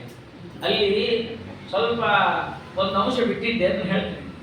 ಈ ಆಟ ಆಡೋ ಕಾಲಕ್ಕೆ 6, 4, 1 ಇನ್ನು 2, 1 ಹೊಡೆಯೋದು ಒಂದು ಇರ್ತದೆ ನೋಡಿ. ಈ 1, 2 ಯಾವುದಂದ್ರೆ ಸಂಧ್ಯಾವಂದನ ಮಾಡೋದು, ಪೂಜೆ ಮಾಡೋದು, ಯಾರ ಆಚಾರ ನಮಸ್ಕಾರ ಏನು ಕೊಡೋದೇ ಇಲ್ಲ, ಸುಮ್ಮನೆ ನಮಸ್ಕಾರ ಮಾಡೋದು, ಇವೆಲ್ಲ 1, 2, 1, 2. ಈ 6, 4 ಅದಲ್ಲ, ಅದಕ್ಕೆ ಮಾಸ್ಟಾಗಿ ದಾನ ಕೊಡ್ತಾರೆ ನೋಡಿ. 6, 4 ಒಳ್ಳೆ ಬೌಂಡ್ರಿ ದಾಟೆ ಹೋಗ್ಬಿಡೋದು. ಅದು ಏನು ನೋಡ್ಬೇಕ್ರಿ ಅಧಿಕ ಮಾಸದಾಗ ಎಷ್ಟು ಮಂದಿ ಮುತ್ತೈದೆ ಇದ್ದಾರೆ ಅಂತ ಅವಾಗ ಗೊತ್ತಾಗಿತ್ತು ನಮ್ಗೆ. ಯಾಕೆ ಹೊರ ಬರ್ತಾರೆ ಅಂದ್ರೆ ಭಯಂಕರ ಹೊರ ಬರ್ತಾರೆ. ನಾ ಏನು ಕೊಡಲಿ, ನೀ ಏನು ಕೊಡಲಿ, ನಾ ಏನು ಮಾಡಲಿ, ನೀ ಏನು ಮಾಡಲಿ. ಒಮ್ಮೆ ಅಧಿಕ ಮಾಸದಲ್ಲೇ ಪ್ರವಚನಕ್ಕೆ ಹೋಗಿದ್ದೆ. ಹೋದಾಗ ಹೇಳಿದೆ, ಏನೇನೋ ಇದು ಅದರಲ್ಲಿ ಅನೇಕ ಧರ್ಮಗಳು ಬರ್ತಾರೆ. ಅದರೊಳಗೆ ಪತಿವ್ರತಾ ಧರ್ಮ ಅಂತ ಒಂದು ಪ್ರಕರಣದಲ್ಲಿ ಅದನ್ನು ಹೇಳೋದಿಲ್ಲ ಅಂತ ಹೇಳಿ ನಾನು ಮೇಡಮಲ್ಲವರೇ ಕಳಿಸಿದ್ರು. ಅದೊಂದು ಬಿಟ್ಟು ಎಲ್ಲ ಹೇಳ್ತೀನಿ. ಆಚಾರ ಅದನ್ನೇ ಹೇಳಿದ್ರಿ ಕೆಲವು ಭಯಂಕರ ಇರ್ತಾರೆ ಕೆಲವರೆಲ್ಲ. ನಾನು ಅದನ್ನ ಹೇಳಿದ್ರೆ ನೀವು ಬಡದ್ಬಿಡ್ತೀರಿ ನಾನು ಅಂದೆ. ಇಲ್ರಿ ಹೇಳ್ರಿ, ಅದ್ರೊಳಗೆ ಇದ್ದದ್ದು ಹೇಳ್ತೀರಿ ನೀವೇನಂತ. ನಾ ಹೇಳಿದೆ, ಪತಿ ಪಾದೋದ ಕಂಪಿವೇದ ಅಧಿಕ ಮಾಸದೊಳಗ ಗಂಡನ ಪಾದ ತೊಳೆದು ಅದನ್ನು ಕುಡಿಬೇಕು. ಆಚಾರ ಸಾಕು ಬರ್ದಾರ ಏನ್ ಮಾಡ್ಬೇಕು ಅದ್ರೊಳಗೆ. ಒಬ್ಬರವ್ರೆ ಮಾಡ್ತಾರೆ. ಒಬ್ಬ ಹೆಣ್ಮಗಳು ಹೇಳಿಲ್ಲ ನಾನು, ಆಚಾರ 32 ಸಲ ಬೈದಿನ್ರಿ ನನ್ನ ಗಂಡನ, ಇನ್ನೊಂದು ಸಲ ಬೈದ್ರೆ ಅಧಿಕ ಮಾಸ ಬಂದಿತ್ತು. ಇನ್ನು ವಿಚಿತ್ರ ಜನ ದಾನ ಮಾಡಬೇಕಾದ್ರೆ ಅದು ದಾತವ್ಯ ಮಿತಿ ಯದ್ದಾನ ದೀಯತೆ ಅನ್ನೋ ಕಾರಣೆ. ಬಲಿಚಕ್ರವರ್ತಿ ಯಾಕೆ ಕೊಟ್ಟ ನೋಡ್ರಿ, ಅದು ದಾನ ಅಂತಾರೆ. ಬಲಿ ಅಂತೆ ದಾನವ ಕೊಡಲು ಅರಿಯೇನೋ. ನಮ್ಗೆ ನಿಮ್ಗೆ ಗೊತ್ತೇ ಇಲ್ಲ, ದಾನ ಅಂದ್ರೆ ಗೊತ್ತೇ ಇಲ್ಲ. ಬಲಿ ಅಂತೆ ದಾನವ ಕೊಡಲು ಅರಿಯೇನೋ, ಛಲವನು ಅರಿಯೇ ಪ್ರಹ್ಲಾದನಂತೆ ಒಲಿಸಲು ಅರಿಯೇ ಅರ್ಜುನನಂತೆ ಸಖನಾಗಿ ಸಲಹೋ ದೇವರ ದೇವಾ ಪುರಂದರ ವಿಠಲ ಕರುಣಿಸೋ. ನಮ್ಗೆ ಯಾವುದು ಗೊತ್ತಿಲ್ಲೋ ಕರುಣಿಸೋ. ಬಲಿ ಅಂತೆ ದಾನವ. ಒಂದ್ಸಲ ನಾನು ಒಬ್ಬರ ಮನೆಗೆ ಹೋಗಿದ್ದೆ. ಅಲ್ಲಿ 2 ಇಟ್ಟಿದ್ರು ಅವರು. 33 ಅನಾರಸ ಮಾಡಿರ್ತಾರಲ್ಲ, ಅನಾರಸ ಅಂತ ಅತಿರಸ. ಅತಿರಸ ಸಿಹಿ ಭಾಳ ಇರ್ಬೇಕು ಅತಿರಸ. ಅದನ್ನು ಎರಡು ಇಟ್ಟಿದ್ರು, ಸಂಕಲ್ಪ ಮಾಡಿದೆ ಅಂದರು, ಸಂಕಲ್ಪ ಮಾಡಿದೆ. ಇದು ನಿಮ್ಮದು ಅಂದರು, ನಾನು ಸಂಕಲ್ಪ ಮಾಡಿದೆ. ಇನ್ನೊಂದು ಯಾವ ಬರೀತೆ ಹಳೆ ಅಂದ್ರಿ, ಹಳೆಯಾಗ ಮಂತ್ರ ಬರುವುದಿಲ್ಲ, ಸಂಕಲ್ಪ ಮಾಡಿಸ್ಬೇಕು. ಲೌಕಿಕ ಕೊಟ್ಟಿರ್ತಾರೆ, ಅವ್ರಿಗೇನು ಸಂಕಲ್ಪ, ಅದಕ್ಕೆ ನೀವು ಸಂಕಲ್ಪ ಮಾಡಿ ತೊಗೊಳ್ಳೋದು ಅವ್ರು ತಗೋತಾರೆ ಅಂದರು. ಆಯ್ತು ಹಿಂದೆ ನಮ್ಮ ಕೆಲಸ ನಮ್ಮ ಕರ್ತವ್ಯನೇ ಸಂಕಲ್ಪ ಮಾಡಿಸೋದು. ನಿತ್ಯ ಪಂಚಾಂಗ ಓದ್ತಿರ್ತಾರಲಿ ಪಾಪ, ಅವರೆಲ್ಲ ಓದಿ ಮತ್ತು ನಿಮಗೆಲ್ಲ ಹೇಳ್ತಾರೆ ನಾಳೆ ಯಾವ ತಿಥಿ ಅದ ಇರ್ತದೆ. ಅದೊಂದು ಅದ್ಭುತವಾದಂಥ ಸಾಮಾಜಿಕ ಕಾರ್ಯ. ನಮ್ಮ ಕೆಲಸ ನಾವು ಮಾಡಿದ್ರು ಹೊರಗೆ ಬಂದೇ ಬರ್ಬೇಕಾದ್ರೆ ಆ ಅತಿರಸ ಮಾಡಿದ ಅಡಿಗೆ ಕೀರ್ತಾಳಲ್ಲ, ಅವ್ರ ಮನೆಯಾಗ ಶ್ರೀಮಂತರವರು, ಅವರು ಸ್ವಂತ ಮಾಡೋದು ಕಷ್ಟ ಪಾಪ, ಅದು ಮಾಡಿಸಿದ್ರು. ಅಕ್ಕಿ ನಾನು ಭೇಟಿಯಾಗಿ ನಮಸ್ಕಾರ ಮಾಡಿಲ್ಲ ಸರ್, ಈಗ ಹೋಗಿದ್ರಲ್ಲ ನಿಮ್ಗೆ ದಾನ ಕೊಟ್ಟರಲ್ಲ ಅವರು, ಹೌದು ನಾನೇ ಮಾಡಿದ್ದು, ಅದು ಮಾಡಿದ್ದು ನಾನೇ, ಭಾಳ ಸಂತೋಷ ಆಗ್ತದ ಅಂತ. ಆದ್ರೆ ಒಂದು ಇದು ರೀ, ಅದು ನಿಮ್ಗೇನು ಕೊಟ್ಟಾಗ ಡಾಲ್ಡದ ಮಾಡ್ಯಾರ, ಹಳೇದು ಏನಾದ್ರೆ ತುಪ್ಪದ ಮಾಡ್ಯಾರ. ಅದಕ್ಕೆ ನಿಮ್ ಗಂಟ್ಲು ಭಾಳ ಚಲೋ ಅದ ಕೊಡಿ, ತಿನ್ಲಿಕ್ಕೆ ಹೋಗ್ಬಾರ್ದು. ಇಂತಹ ಅನುಭವಗಳು ನಮ್ಗೆ ಆಗ್ತಾವಂದ್ರೆ ದಾನ ಹೆಂಗ್ ಕೊಡ್ತಿದ್ದಾರೆ. ಇನ್ನೊಬ್ರು ಒಂದು ದಾನ ಕೊಟ್ಟರು, ಏನಂದ್ರೆ ಭೂದಾನ. ಮತ್ತೆ ವೆಂಕಟೇಶ್ ಮಾತ್ನಲ್ಲಿ ಹೇಳಿದ್ರು, ಕೋಟಿ ಕನ್ಯಾ ಪ್ರಧಾನಿ ಭೂಮಿ ಪ್ರಧಾನತಃ ಬರ್ತದಲ್ಲ. ವೆಂಕಟೇಶ್ ಕಲ್ಯಾಣವು ಕೇಳಿದ್ರೆ ಕನ್ಯಾದಾನ ಮಾಡಿದ ಪುಣ್ಯ, ಭೂದಾನ ಮಾಡಿದ ಪುಣ್ಯ. ಬೆಂಗಳೂರೊಳಗೆ ಭೂದಾನ ಅಯ್ಯಬ್ಬ ನೆನ್ಸ್ಕೊಳ್ಳಿಕ್ಕೆ ಆಗುದಿಲ್ಲ. ಭೂಮಿ ಎಷ್ಟು ಇಲ್ಲಿ ದಾನ ಮಾಡ್ತಾರೆ, ನಮಗ ಇಲ್ರಿ, ನಿಮ್ಗೇನು ದಾನ ಮಾಡೋದು? ವೈದಿಕ ಬ್ರಾಹ್ಮಣರಿಗೆ ದಾನ ಮಾಡ್ಲಿಕ್ಕೆ, ಭೂಮಿ ದಾನ ಮಾಡ್ಲಿಕ್ಕೆ ಸಾಧ್ಯವೇ ಇಲ್ಲ ಅಂತಂದಾಗ ಏನು ಮಾಡ್ಬೇಕು? ಕೈ ಮುಗಿದು ಬಿಡ್ಬೇಕಷ್ಟೇ. ಏನಾಯ್ತು, ಯಾರೋ ಹೋಗಿದ್ರು, ಅಲ್ಲಿ ಒಬ್ಬ ಪುರೋಹಿತ ಎಂಥವನೋ ಏನೋ ಪುಣ್ಯಾತ್ಮ ಒಬ್ಬ ಆಚಾರ್ಯರಿಗೆ ಭೂದಾನ ಮಾಡಿಸಿಕೊಟ್ಟ. ನಾನು ಗಾಬರಿ, ಭೂದಾನ ಕೊಡುವ ಮಂದಿ ಇದ್ದಾರೆ, ಧ್ವನಿ ಒಳಗೆ ಮಾಡ್ನು ಅದ್ರ ಮೇಲೆ ಕೃಷಿ ಇಲ್ಲ, ಅದಕ್ಕೊಂದು 50 ರೂಪಾಯಿ ಇಟ್ಟು ಕೃಷ್ಣ ಅವ್ನು ಧ್ವನಿ ತೊಗೊಂಡು ಏನು ಮಾಡೋದು, ಹೋಗ್ದೋದ ಅಂತಲ್ಲಿ. ಇದು ಭೂದಾನ ಏನಿದೆ? ನಮ್ಮ ದಾನಗಳಲ್ಲಿ ಇಷ್ಟು ನೋಡ್ಬಿಟ್ರೆ ಇನ್ನು ವಿಚಿತ್ರ ವಿಚಿತ್ರ. 33 ಅಧಿಕ ಮಾಸದೊಳಗೆ 33 ಕಬ್ಬು ಕೊಟ್ಟಿದ್ರು ಒಬ್ರು, ಅದು ವಯಸ್ಸಾದವ್ರಿಗೆ ಆಚಾರ. ಅವ್ರು ತೋಟ ಇತ್ತಂತ 33 ತಂದ ಇಟ್ಟ, ಏನೋ ಇದೊಂದು ಕಬ್ಬು ತಿನ್ನೋದ್ರಿಂದ ಏನು ಜ್ಯೂಸರ್ ಮಾಡಿಕೊಟ್ರೆ ಒಳ್ಳೆಯದು. ಇದು ಒಂದು ಥರ. ನಮ್ಮ ಕಡೆ ಒಬ್ರು ಭಾಳ ಶಾಣಿತನ ಮಾಡ್ತಿದ್ದಾರೆ, ಭಯಂಕರ ಜುಕೊಂಡಿದ್ರು. ಅವ್ರಂದ್ರು ಒಂದು ಚೀಟಿ ಕೊಟ್ಟರು, ಅದ್ರೊಳಗೆ 33 ಗಸಗಸಿ ಇಟ್ಟಿದ್ರು. ಆಚಾರ ನೀವು ಶ್ರಮ ಆಗಬಾರ್ದು ಅಂತ ಕೊಡ್ತೀವಿ, ಇಟ್ಕೊಂಡು ಹೋಗಿ. ಏನು ವಿಚಿತ್ರ ಜನ. ಧ್ಯಾನ ಇದು ಹೇಳ್ತಾ ಹೋದ್ರೆ ಅದೇ ಆಗ್ಬಿಡ್ತು ನಮ್ಮ ಧ್ಯಾನ. ದಾನ ಹೆಂಗೆ ಕೊಡಬೇಕು? ಎಷ್ಟು ನಮ್ಮ ದೇವರು ಕೊಟ್ಟಿದ್ದಾನೆ, ನಿರ್ವಂಚನೆಯಿಂದ ಅದನ್ನ ಕೊಡಬೇಕಾದಂಥದ್ದು ಮಾಡಬೇಕು. ಧ್ಯಾನ, ದಾನ, ಹರಿಗಾನ, ಭಜನೆ ಮಾಡ್ತೀವಿ, ಅದು ಹರಿಗಾನ. ಆ ಗಾನ ಮಾಡಬೇಕಾದ್ರೆ ದೇವರಿಗೆ ಪ್ರೀತಿ ಆಗುವಂಗೆ ಮಾಡಬೇಕಾಗ್ತದೆ. ದೇವರಿಗೆ ಯಾವುದರಿಂದ ಪ್ರೀತಿ? ಒಲ್ಲನೋ ಹರಿ ಒಳ್ಳನು, ಏನಂತಾರೆ? ಕೇಳನೋ ಹರಿ ತಾಳನೋ, ತಾಳ ಮೇಳಗಳಿದ್ದು ಪ್ರೇಮವಿಲ್ಲದ ಗಾನ. ಭಕ್ತಿಯಿಂದ ದೇವರ ನಾಮವನ್ನು ಹಾಡಬೇಕು. ದೇವರ ನಾಮವನ್ನು ಹಾಡಬೇಕಾದ್ರೆ ಎರಡಿರಬೇಕು. ಪುರಂದಾಸರು ಹೇಳ್ತಾರೆ, ಪುರಂದಾಸರು ಒಂದು ಸಂವಿಧಾನ ಬರೆದಿದ್ದಾರೆ. ಅದು ಬೆಂಗಳೂರು, ಮೈಸೂರು ಈ ಪ್ರಾಂತಕ್ಕೆ ಕರ್ನಾಟಕ ಇರೋದರಿಂದ ಹೇಳಬೇಕಾಗಿಲ್ಲ, ಆದರೂ ನನ್ನ ಕರ್ತವ್ಯ ಅಂತ ಹೇಳ್ತೇನೆ ಅಷ್ಟೇ. ತಾಳ ಬೇಕು, ತಕ್ಕ ಮೇಳ ಬೇಕು, ಶಾಂತ ವೇಳೆ ಬೇಕು, ಗಾಯನ ಕೇಳಬೇಕು. ಇದು ಪುರಂದಾಸರು ಬರೆದುಕೊಟ್ಟದ್ದು. ಯಾವ ಭಜನಾ ಮಂಡಳಿಯವರು ಹಾಡುವುದಿಲ್ಲ. ನಾನು ಭಾಳ ಮಂದಿನ ಕೇಳಿದೆ, ನಿಮ್ಗೆ ಆ ಹಾಡು ಗೊತ್ತಿಲ್ಲ. ದೇವರನಾಮ ಅಲ್ಲ, ಏನಲ್ಲ ದೇವರನಾಮ ಅಲ್ಲ, ಕೇಳನೋ ಹರಿತಾಳನೋ. ಒಂದು ಸಂವಿಧಾನ, ಜೀವನಕ್ಕೆ ಹೆಂಗೆ ಒಂದು ಸಂವಿಧಾನ ಇದೆ, ಹೆಂಗೆ ಸಂಗೀತಕ್ಕೊಂದು ಸಂವಿಧಾನ ಇದೆ. ಹೀಗೆ ಇರಬೇಕು, ಅದು ಗಾಯನ. ಹಾಗಾದ್ರೆ ಏನೇನಿರಬೇಕು? ತಾಳ ಬೇಕು, ಕೈಯಲ್ಲಿ ತಾಳ ಇರಬೇಕು, ಅಂದರೆ ಲಯಬದ್ಧವಾಗಿ. ಈಗ ನಮ್ಮ ಕರ್ನಾಟಕದಲ್ಲ ತಾಳ ಹಾಕ್ತಾರೆ, ತಾಳಬದ್ಧವಾಗಿರಬೇಕು, ಅದಕ್ಕೆ ತಾಳ ಬೇಕು. ತಕ್ಕ ಮೇಳ ಬೇಕು, ವೈಲಿನ್ನು ಮೃದಂಗ ಅದೆಲ್ಲ ಇರಬೇಕು. ತಾಳ ಬೇಕು, ತಕ್ಕ ಮೇಳಬೇಕು, ಶಾಂತ ವೇಳೆ ಬೇಕು, ಗಾಯನ ಕೇಳಬೇಕು. ಇನ್ನೊಂದಿದೆ, ಯತಿಪ್ರಾಸವಿರಬೇಕು, ಗತಿಗೆ ನಿಲ್ಲಿಸಬೇಕು, ರತಿಪತಿ ಪಿತಮಿ ಅತಿ ಪ್ರೇಮವಿರಬೇಕು, ಗಳ ಶುದ್ಧವಿರಬೇಕು, ತಿಳಿದು ಪೇಳಲು ಬೇಕು. ಹಾಡಿನ ಅರ್ಥವನ್ನ ಗಮನಿಸಿ ಹೇಳಬೇಕು. ಇದಂದ್ರೆ ಭಾವ ಪ್ರಪಂಚ ಬರ್ತಿಲ್ಲ, ಬರೋದೇ ಇಲ್ಲ. ಉದಾಹರಣೆಗೆ ಭೀಮಸೇನ ಜೋಶಿಯವರು ಹಾಡಿದ ಒಂದು ದುರ್ಗಾರಾಗದಲ್ಲಿ ಶ್ರೀನಿಕೇತನ ಹಾಡಿದ, ನೀವೆಲ್ಲ ಕೇಳಿದ್ದೀರಿ. ಶ್ರೀನಿಕೇತನ ಪಾಲಯ ಮಾಂ ಶ್ರೀನಿಕೇತನ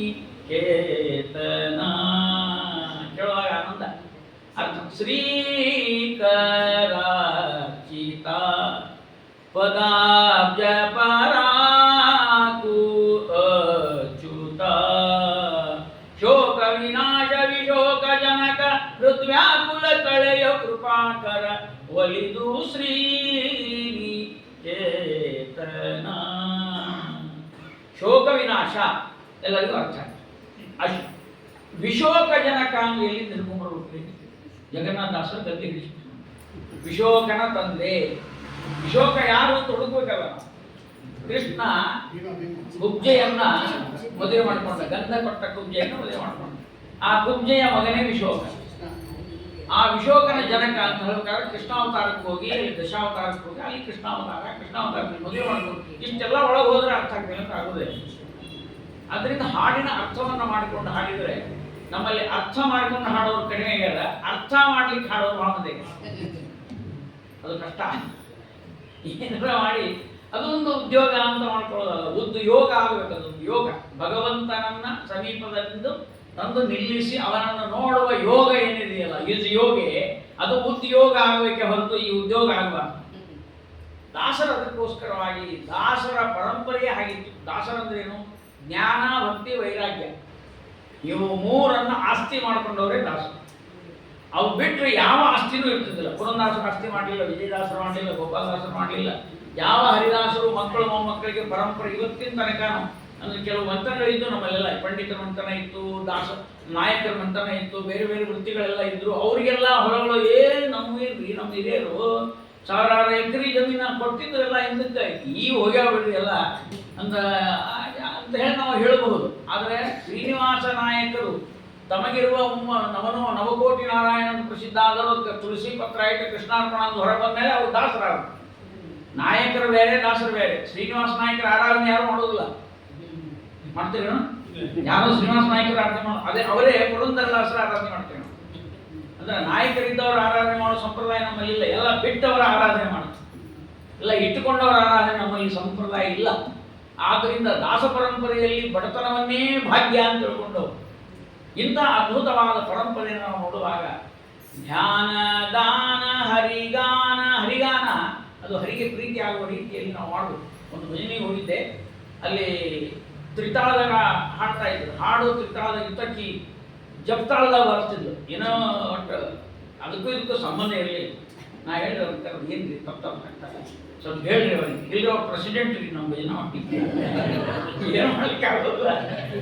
ಆವಾಜ್ ನೋಡ್ಕೊಂಡು ನ್ಯೂಸ್ ನೋಡ್ಕೊಂಡು ಅದಕ್ಕೆ ತಾಳ ಬೇಕು ಅಂತ ಹೇಳಿ ತಾಳ ಬೇಕು ಅಂದ್ರೆ ಏನೋ ತಾಳ್ಬೇಕು. ಹೆಂಗೆ ಹಾಡಿದ್ರು ತಾಳ್ಬೇಕು, ಹೆಂಗೆ ಬಾರಿಸಿದ್ರು ತಾಳ್ಬೇಕು. ಇದು ತಾಳ್ಬೇಕು. ತಾಳ ಬೇಕು ಅಂತ ಅನ್ನೋದಕ್ಕೆ ಇನ್ನೊಂದು ಅರ್ಥ ಮಾಡಿರೋರು.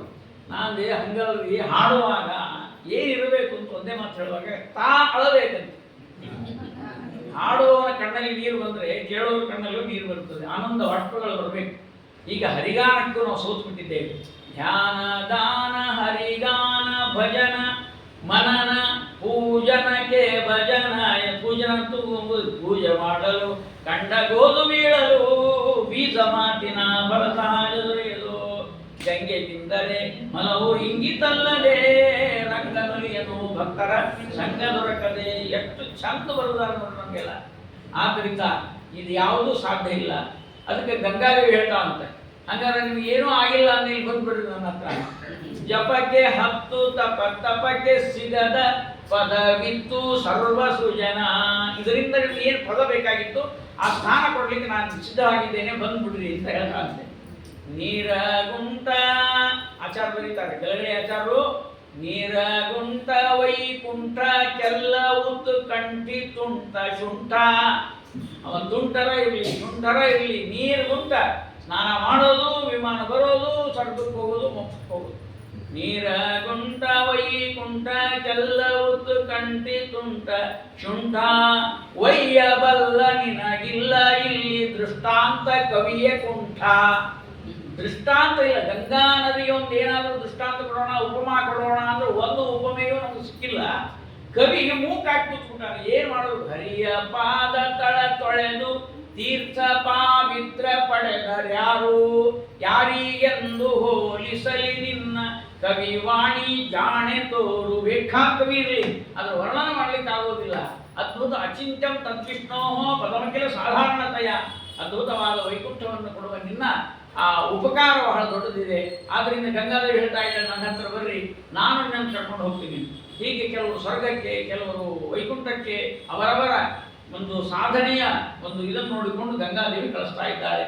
ಆ ಸಂದರ್ಭದಲ್ಲಿ ಯಮಲೋಕದಲ್ಲಿ ಈ ದೂತರಿದ್ದರು, ಯಮದೂತರು ಅವರೆಲ್ಲ ಕೂತಿದ್ರು, ಖಾಲಿ ಕೂತ್ಕೊಂಡ್ಬಿಟ್ಟಿದ್ರು. ಯಮದೇವರು ಒಂದು ಇನ್ಸ್ಪೆಕ್ಷನಿಗೆ ಬಂದರು, ನರಕಕ್ಕೆ ಇನ್ಸ್ಪೆಕ್ಷನಿಗೆ ಬಂದರು. ಏನು ನಡೆದ ನೋಡೋಣ, ಸರಿಯಾಗಿ ಕೆಲಸ ಮಾಡ್ತಾ ಇಲ್ಲೋ. ಯಮ ಅಂದರೆ ನಿಯಮ ಅಂತ ಅರ್ಥ ಇದೆ. ಯಮದೇವರಿಗೆ ಅರ್ಥ ಏನು ಗೊತ್ತಾ? ನಿಯಮ. ಯಾರು ತಪ್ಪಿದ್ರು ಅವ್ರು ತಪ್ಪಿದ್ರು ಭಯಂಕರ. ಈ ಕೆಲವರು ಇರ್ತಾರಲ್ಲ, ನಿಯಮಬದ್ಧ ಸಮಯ ಪಾಲನೆ, ನಿಯಮಬದ್ಧವಾಗಿರೋದು, ಹೀಗೆ ಇರಬೇಕು ಅಂತಿರ್ತಾರೆ ಕೆಲವರೆಲ್ಲ. ಅಂಥವ್ರ ಮನೆಯಾಗ ಇದ್ದವ್ರಿಗೆ ಮಾತ್ರ ಅವನು ಹೆಣ್ಣು ಇರ್ತಾರೆ, ಹೆಂಡತಿ ಮಕ್ಕಳು ಬಂದಪ್ಪ ಅಂತಿರ್ತಾರೆ. ಯಮದೇವರು ಎಲ್ಲ ಕಡೆಗೂ ನಿಯಮವನ್ನು ಮಾಡುವವರು. ಅಂತ ಯಮದೇವರು ಬಂದುಬಿಟ್ಟು ಒಂದು ದಿವಸ ಇದ್ದಕ್ಕಿದ್ದಂಗೆ ಬಂದು ನೋಡ್ತಾರೆ, ಯಾರೆಲ್ಲ ಖಾಲಿ ಕೂತ್ಕೊಂಡಿದ್ದಾರೆ. ವೈವೈವಸ್ವತನಗರ ಕೋಲಾಹಲವರು ಗತಾದೂತಾದೂರಮ್ಮ ಕ್ವಚಿದಪಿ ಪರೇ ತಾನ್ಮೃಗಯಿತುಂ ವಿಮಾನಾನಾಂ ರಾತೋ ವಿದಲಯತಿ ವೀತಿರ್ವಿಶದಾಂ ಕಥಾತೆ ಕಲ್ಯಾಣಿ ಯದವರಿಮಹೀ ಮಂಡಲಮಗಾತ್ ವಿಲೀನೋ ವೈವೈವಸ್ವತನಗರ. ವೈವಸ್ವತನಗರ ಅಂದರೆ ಯಮನಗರ. ವಿಲೀನೋ ವೈವೈವಸ್ವತನಗರ ಕೋಲಾಹಲವರು ಆಚಾರ್ಯರು. ಸಾವಿನೂರ ಸಂತೆಯಲ್ಲಿ ಸೊಲ್ಲು ಗುಲ್ಲಿಲ್ಲ ಎಲ್ಲ ಶಾಂತ. ಯಾವೂರಾಗ? ಸಾವಿನೂರು ಅಂದ್ರೆ ಯಮನೂರು. ಇಲ್ಲೊಂದು ಎಡವ ಯಮನೂರು, ಮತ್ತೆ ಈ ಭೂಲೋಕ ಯಮನೂರಲ್ಲ, ಅಲ್ಲಿನ ಯಮನೂರು. ಸಾವಿನೂರ ಸಂತೆಯಲ್ಲಿ ಸೊಲ್ಲು ಗುಲ್ಲು ಇಲ್ಲ ಎಲ್ಲ ಶಾಂತ. ಆ ಅದ್ಭುತವಾಗಿರತಕ್ಕಂತಹ ಭಯಾನಕವಾದಂತಹ ಯಮಲೋಕದಲ್ಲಿ, ನರಕದಲ್ಲಿ ಯಾರೂ ಇಲ್ಲ, ಎಲ್ಲ ಶಾಂತ ಆಗಿದೆ. ಯಮದೇವರಂದ್ರು ಪಗಾರ ಬರೋಬ್ಬರಿ ಬರ್ತದೋ ಇಲ್ಲೋ ಅಂತ ಕೇಳಿದ್ರು, ಸಂಬಳ ಕೊಡ್ಲಿಕ್ಕೆ ಇಲ್ಲೋ, ಎಲ್ಲ 1ನೇ ತಾರೀಕು ಪಾಸ್ಬುಕ್ಕಿನಾಗ ಬೀಳ್ತದ್ರಿ. ಮತ್ತು ಇದೇನು ಹಣೆ ಬರ ಆಗಿದೆ, ಕೆಲಸ ಎಲ್ಲ ಕೂತು ಬಿಟ್ಟಿರಿ ನೀವು, ಏನು ಮಾಡೋಣ? ಗಂಗಾ ಅಂತ ಯಾರೋ ಹೋಗ್ಬೇಕಂತ್ರಿ, ಆ ಪರಮಾತ್ಮನ ಪಾದ ತೊಳೆದು ಕೆಳಗಿಳಿದು ಎಲ್ಲರನ್ನು ಉದ್ಧಾರ ಮಾಡಿ ಅವರನ್ನು ಸ್ವರ್ಗಕ್ಕೆ ಅಲ್ಲೆಲ್ಲ ಕಳಿಸ್ತಾ ಇದ್ದಾರೆ. ಹೀಗಾಗಿ ಒಬ್ಬರು ಬರೋರು ಬಂದರೆ ಏನಾರು ಮಾಡಿದ್ರು ನಾವು. ಯಮಲೋಕದಲ್ಲಿ ಭಯಂಕರ ಆಹಾಕಾರ, ಶಾಂತ ಆಗಿಬಿಡ್ತೀರಿ. ಅದು ಆಹಾಕಾರದ್ದು. ಈ ಆಹಾಕಾರ ಗದ್ದಲ ಎಲ್ಲ ಸೊಲ್ಲು ಗುಲ್ಲು ಇಲ್ಲ ಎಲ್ಲ ಶಾಂತ ಅಂದ್ರೆ ಆಚಾರ. ನಾನು ಒಂದು ಕಡೆ ಹೋಗಿದ್ದೆ, ಅಲ್ಲಿ ಒಂದು ಗಿರಣಿ ಇತ್ತು, ಪ್ರಶಾಂತ ಹಿಂದಿನ ಗಿರಣಿ ಅಂತ ಇತ್ತು. ಅಂದೆ ಅದನ್ನು ನೋಡಿ, ಇದು ಹೆಂಗಪ್ಪ, ಇದು ಬಂದಾಗ ಕೊಟ್ಟಂಕ ಹಂಗಿದ್ದಂಗೆ ಗದ್ದಲದ ಊರಲ್ಲಿ ಯಮಲೋಕದಲ್ಲಿ. ಅದು ನೋಡ್ರಿ, ಈ ಯಮಲೋಕದಲ್ಲಿ ಏನದ ಅಂತ ತಿಳ್ಕೊಬೇಕು, ಗರುಡ ಪುರಾಣ ಕೇಳೋದು. ಗರುಡ ಪುರಾಣ ಹಿಂಗಾಗಿರ್ತದಲ್ಲ, ಕೇಳೋರು ಹೋಗ್ಬಿಟ್ಟಿರ್ತಾರೋ ಇದ್ದವ್ರು ಕೇಳೋದು. ವಯಸ್ಸಾದವರು ಕೇಳೋಕರಂಗ ಏನದ ಒಂದು ಮುದುಕಿ ಅಂತಿತ್ತದು. ಗರುಡ ಪುರಾಣ ಕೇಳಬೇಕು. ಏನು ಗರುಡ ಪುರಾಣ? ಅಲ್ಲಿ ಯಮದೇವ್ರ ಹತ್ರ ಹೋಗಿ ಕೇಳ್ಬಿಡೋದು, ಮುಗಿಬಿಟ್ಟು ಸ್ವಾಮಿ ಹಿಂಗಾಗ್ಬಿಟ್ಟು. ನಮ್ಮ ಅಜ್ಜಿ ಅಂದರೆ ನಮ್ಮ ಮುತ್ತಜ್ಜಿ ಅಂತ ಹೇಳ್ಬೋದು, ನಮ್ಮ ತಾತನ ತಾಯಿ. ನಾನು 7ನೇ ಕ್ಲಾಸ್ ಇದ್ದೆ. ಹಳ್ಳಿ ಊರು, ನಮ್ಮ ಗುಡೇವರ ಊರು, ಊರ ಕುಗ್ರಾಮ. ಅಲ್ಲಿ ಆಚಾರ ಬಂದಿದ್ರು, ತುಪ್ಪ ಸಕ್ಕರೆ ನಾರಾಯಣಾಚಾರ ಅಂತ ಬಂದಿದ್ರು. ಹೈದರಾಬಾದ್ ಕಡೆ ಇದ್ದಾರೆ, ತುಪ್ಪ ಸಕ್ಕರೆ ಬಿಟ್ಟಾನ ಬಂದು ಗರುಡ ಪುರಾಣ ಹೇಳಿದ್ರು. ನನಗೇನೋ ಸ್ವಲ್ಪ ನೆನಪು ಅಷ್ಟೇ. ನಮ್ಮ ತಂದೆ ಹೇಳಿದರು, ಇದ್ದಾಗ ಊರಾಗ ಶೆಟ್ರು ಕಾಂಟ್ರು 2 ಮಂದಿ, ಕುಲಕರ್ಣಿ ಮನೆ 2 ಮನೆ, ನಮ್ದು 1 ಮನೆ, ಎಷ್ಟಿರ್ತಾರೆ ಅವನ್ನೆಲ್ಲ ಕರ್ಕೊಂಡ್ಬರ್ರಿ ಹೋಗಿ ಹೇಳಿದಂತೆ ಬಂದ. ಶೆಟ್ಟಿ ಎಂಕೈ ಶೆಟ್ಟಿ ಅಂತ ಬಂದು ಕೂತಿದ್ದ. ಅವ್ನು ಬಂದಾಗ ಏನು ಹೇಳ್ಬೇಕು ಅವರು? ಎಣ್ಣೆ ಒಳಗೆ ಬೇರೆ ಎಣ್ಣೆ ಸೇರಿಸಿದ್ರೆ ಏನು ಶಿಕ್ಷಾ, ಕಿರಾಣಿ ಒಳಗೆ ಬೇರೆ ಕಿರಾಣಿ ಸೇರಿಸಿದ್ರೆ ಬರಲೇ ಇಲ್ಲ. ಮೊದಲು ಶೆಟ್ಟಿ ನಮ್ಮ ಅಪ್ಪ ಹೇಳ್ದ, ಎಂಕೈ ಕರ್ಕೊಂಬಾರೋ, ಹೋಗಿ ಶಂಕರ ಬರ್ಬೇಕಂದ್ರೆ ಅವ್ರು ಹೇಳ್ತಾರ. ಒಂದು ಹೇಳಿದ್ರು, ಚಳಿ ಜ್ವರ ಬಂದವ ಮಾಡ್ಕೊಂಡಾರ, ತಲೆ ಹೋಗ್ಬಿಟ್ಟಿದ್ರು. ಹಂಗೆ ಹೇಳಿದ್ರು ಆಚಾರ ಅಂತ ಹೇಳೋದು. ಹಾಗೆ ಎಲ್ಲ ಮುಗಿದೋಗಿರ್ತೈತಿ. ಇನ್ನೇನು ಗುರುದವರು ಅವ್ರ ಊರಿಗೆ ಒಂದಾಗ ಬರ್ತಾರೆ, ಆಚಾರ ಊರಿಗೆ ಹೋಗ್ಬೇಕು. ಎಷ್ಟು ಭಯಾನಕವಾದ ಸ್ಥಿತಿ ಅದು. ಎಣ್ಣೆ ಕಾಲು ಎಣ್ಣೆಯೊಳಗೆ ಹೋಗ್ಬಿಡ್ತಾರೆ. ಏನದು ಅವಸ್ಥಾ, ಕಾಲು ಎಲ್ಲ ಕಂಬಕ್ಕೆ ಏನು ಭಯಂಕರ ಶಿಕ್ಷೆ ಇರ್ತಾವ. ಈ ರಾಯಚೂರು ಕಡೆ ಮತ್ತು ಬಳ್ಳಾರಿ ಕಡೆ ಒಂದು 4-5 ಮಂದಿ ಹೋಗಿದ್ರು, ನರಕಕ್ಕೆ ಹೋಗಿದ್ರು. ಅವ್ರನ್ನ ಎತ್ತಿ ಹೋಗೋದು ನೋಡ್ರಿ, ಹೆಂಡಿ ಕಡೆ ಈಜಾಡಿ ಕಟ್ಬಿಟ್ರು. ಯಾಕ್ರಿ ಹಿಂಗಂದ್ರು, ನಮ್ ಬಿಸಿಲು ಅದು ಇದಕ್ಕೇನು ಅದ್ಭುತದ. ಹಂಗ ಯಮಲೋಕದೊಳಗ ಈ ಶಿಕ್ಷಾ ಗರುಡ ಪುರಾಣದಲ್ಲಿ ಭಯಾನಕವಾದ ಸ್ಥಿತಿ ಒಂದೂ ಇಲ್ಲ. ಅಲ್ಲಿ ಸಾವಿನೂರ ಸಂತೆಯಲ್ಲಿ, ಸಂತಿ ಅಂದ್ರೆ ಹೆಂಗ್ ಗಂತಿರ್ಬೇಕಲ್ಲ, ಸಾವಿನೂರ ಸಂತೆಯಲ್ಲಿ ಸೊಲ್ಲು ಗುಲ್ಲಿಲ್ಲ ಎಲ್ಲ ಶಾಂತ, ಯಮನ ದೂತಗಣ ಹೆಣಗಳರಿಸಲೋಡಿದರು ದಿಗ್ದಿಗಂತ. ಯಮದೇವರು ಹೇಳಿದ್ರು, ಒಂದರ ತಂದು ನೌಕರಿ ಬರೋಬ್ಬರಿ ಮಾಡಿದ್ರ ಸರಿ, ಎಲ್ಲಾನು ಮನೆ ಕಳಿಸಿಬಿಡ್ತೀನಿ, ಎಲ್ಲಾನು ಸಸ್ಪೆಂಡ್ ಮಾಡಿಬಿಡ್ತೀನಿ ನಾನು, ಈ ಕಂಪನಿನೇ ಲಾಕ್ಔಟ್ ಆಗೋ ಪರಿಸ್ಥಿತಿ ಬರ್ತದೆ, ಯಮಲೋಕನೇ ಇಲ್ಲ ಅಂದಂಗೆ ಆಗ್ತದೆ. ಗಂಗಾ ಸಲುವಾಗಿ ಹೋಗಲೇ ಇದ್ರು. ಬಂದ್ರೆ ಪಾಪ ಕಾಶಿ ಒಳಗ ಅಲ್ಲಿ ಇಲ್ಲಿ ನೋಡ್ತಾರ, ಯಾರು ಸಿಗಲೇ ಇಲ್ಲ. ಕೊನೆಗೆ ಬಂದು ಹೇಳಿದ್ರು ಯಮದೇವರು, ಹಿಂಗಾಗಿದ್ರಿ ಕಾಶಿ ಒಳಗ, ಕಾಶಿ ಬದ್ರಿ ಗಂಗಾ ಎಲ್ಲೆಲ್ಲ ಹರಿತಾಳಲ್ಲಿ ಬಿಟ್ಟು ಬಿಡ್ರಿ, ಬೆಂಗಳೂರಿಗೆ ಹೋಗ್ರಿ, ಅಲ್ಲಿ ಗಂಗಾ ಇದ್ದಾನ, ಅಲ್ಲಿ ಹೋಗ್ರಿ, ರಗಡ ಆಸ್ಪತ್ರೆ ಬಂದು ನೋಡಿದ್ರು. ಎಲ್ಲ ಮದ್ದು ಸಂಘಗಳಿಗೆಲ್ಲ ಓಡಾಡಿದ್ರು ಪಾಪ ಅವರು. ಮದ್ದು ಸಂಘ, ವ್ಯಾಸಮಠ, ಹಸು, ಇದು ರಾಯರ ಮಠ ಎಲ್ಲ ಕಡೆ ಹೋಗಿ ಆ ಮೂಲಿಯೊಳಗೆ ಆಚಾರ ಕೋಣೆಗೆಲ್ಲ ಹೋದ್ರೆ ಅವ್ರವ್ರ ಮನೆಯೊಳಗೆ ಗಂಗಾ ಗಿಂಡಿ ಇಟ್ಕೊಂಡ್ಬಿಟ್ಟಾರೆ. ಆ ಗಂಗಾ ಗಿಂಡಿ ಬದಲಿಗೆ ಹೋದವ್ರು ತಾವರ ತತ್ವಲ್ಲ ಮಂದಿರ ಕೊಡ್ತಾರೆ, ಒಟ್ಟಿನಲ್ಲಿ ಮನೆಗಿಂಡಿ ಪೂಜೆ ಮಾಡ್ತಿರ್ತಾರೆ. ಅದು ಪೂಜೆ ಯಾಕೆ ಮಾಡ್ಬೇಕು ಅಂದ್ರೆ, ಯಾರು ಹಿರಿಯರು ಹೋಗ್ತಾರೆ ನೋಡ್ರಿ, ಅದನ್ನು ಒಡೆಯೋದು ಅವ್ರು ಭಯ ಹಾಕ್ತಾರೆ, ಅದಕ್ಕೆ ಹೇಳೋದು, ಮತ್ತೆ ಬೇರೆ ಏನು ಕೆಲಸಿಲ್ಲ. ಗಂಗಾದೇವಿ ಇರೋದೇ ಉದ್ಧಾರ ಮಾಡಲಿಕ್ಕೆ, ನಮ್ಮ ಜ್ಞಾನ ಕರ್ಕೊಂಡು ಹೋಗ್ಲಿಕ್ಕೆ. ಅದಕ್ಕೆ ಯಾವಾಗ ಅದು ಹೊಡಿತಾರ, ಅದು ಯಾವಾಗ ಅದಕ್ಕೆ ಸ್ವತಂತ್ರ ಪೂಜೆ ಮಾಡೋದ್ರಿಂದ ಗಂಗಾ ಪೂಜೆ ಭಾವ ಮಾಡ್ತಿರ್ತಾರೆ. ನಮ್ಮತ್ತಿ ಉಪಯೋಗ ಆಗಲಿ, ನಮ್ಮ ಮಾವನೇನು ಉಪಯೋಗ ಆಗಲಿ, ಅವ್ರು ಮಾಡಿದಷ್ಟು ಭಕ್ತಿ ಯಾರು ಮಾಡೋದಿಲ್ಲ, ಯಾಕಂದ್ರೆ ಅದು ಉಪಯೋಗ ಆಗುತ್ತೆ ನೋಡ್ರಿ ತಮ್ಮದು. ಸಾವಿನೂರ ಸಂತೆಯಲ್ಲಿ ಸೊಲ್ಲು ಗುಲ್ಲಿಲ್ಲ ಎಲ್ಲ ಶಾಂತ, ಯಮನ ದೂತಗಣ ಹೆಣಗಳರಿಸಲೋಡಿದರು ದಿಗ್ದಿಗಂತ. ಎಲ್ಲೆಲ್ಲಿ ಹೋಗ್ತಾರಲ್ಲ ಇದೇ ಚಿತ್ರ. ಕೊನೆಗೆ ಯಮದೇವರಂದ್ರು, ಈ ಬ್ರಾಹ್ಮಣರ ಮಂದಿಗೆ ಹೋಗ್ಬಾಡ್ರಿ, ಭಾಳ ಹುಷಾರ್ತಾರವರು, ಅದ್ರೊಳಗೆ ಏನಾರು ಮಾಡಿ ಹುಡುಕ್ತಿರ್ತಾರೆ. ಇಲ್ರಿ, ಒಂದ್ ಕಡೆ ಹೋಗಿದ್ವಿ, ಅಲ್ಲಿ ಗಂಗಾ ಗಿಂಡಿ ಏನು ಕಾಣಿಸ್ಲಿಲ್ಲ, ಆದ್ರೆ ಯಾರೋ ಬೆಳಗಲಿ ಆಚಾರ ಅಂತ ಅವ್ರು ಗಂಗಾಧಾರಿ ಬರ್ದಾರಂತ, ಅವ್ರು ಪ್ರವಚನ ಮಾಡ್ಲಿಕ್ಕೆ ಅದನ್ನ ಕೇಳಿ ಕೇಳಿ ಪಾಪಿಸ್ಟ್ರು ಎಲ್ಲ ಸ್ವಲ್ಪ ಹೋಗಿ ಬಿಟ್ಟಾರ ಅವರು, ಯಾರು ಹೇಳಿಲ್ಲ. ಓ ಇಲ್ಲಿ ತನಕ ಹಿಂಗಾಗಿಲ್ಲ ಕಚಿ. ಹಂಗಾರೆ ಇನ್ನೊಂದು ಕೆಲಸ ಮಾಡಿ, ದೇವಪುರದ ಹಿರಿದಾರಿ ಬಿರಿಯುತ್ತಿದೆ ಚಿತ್ರಣ ಬರ್ತದೆ ಕಣ್ಣಿಗೆ. ಈ ಭೂಲೋಕದಾಗ ವಿಮಾನದಲ್ಲಿ ಕೂಡೋದು, ಮೇಲೆ ಹೋಗೋದು, ಆ ಹೋಗಿ ಬರೋದು ಈಗ ನ್ಯಾಷನಲ್ ಹೈವೇ ಅದ, ಈ ಭೂಮಿ ಮ್ಯಾಲಿಂದಲ್ಲ, ಅಲ್ಲಿ ಮೇಲೆ ಹೋಗಿ ಬರೋದು ಏನಂತ ಅದು ಹೊಡೆದು. ದೇವಪುರದ ಹಿರಿದಾರಿ, ಹಿರಿದಾರಿ ನ್ಯಾಷನಲ್ ಹೈವೇ, ಹಿರಿದಾರಿ ಬಿರಿಯುತ್ತಿದೆ ಬಹು ವಿಮಾನ ಎರಗೆ, ವಿಮಾನ ಮೂರಾದು. ಕನ್ನಡ ಅದಲ್ಲ, ಸಂಸ್ಕೃತ ಹೇಳ್ಬೇಕಲ್ಲ, ಇಲ್ಲಾಂದ್ರೆ ಆಚಾರ ಕನ್ನಡ ಓದಿ ಕನ್ನಡ ಹೇಳಿರ್ತಾರೆ, ಸಂಸ್ಕೃತ ಓದಲ್ಲ ಅಂತ ತಿಳ್ಕೋಬಾರ್ದು ಅಂತ. ಅದಕ್ಕೆ ಅದರ ಸ್ವಾರಸ್ಯ ತಗೊಂಡಾಗನ ಅದರ ಪಾಂಡಿತ್ಯ, ಆಚಾರ್ಯರ ಪಾಂಡಿತ್ಯ. ಇದು ನಮ್ಮದಲ್ಲ. ಆಚಾರ್ಯರ ಪಾಂಡಿತ್ಯ ಹೆಂಗಂದ್ರೆ, ಕನ್ನಡ ಸಂಸ್ಕೃತಗಳ ಸರಿದೊರೆಗಳು.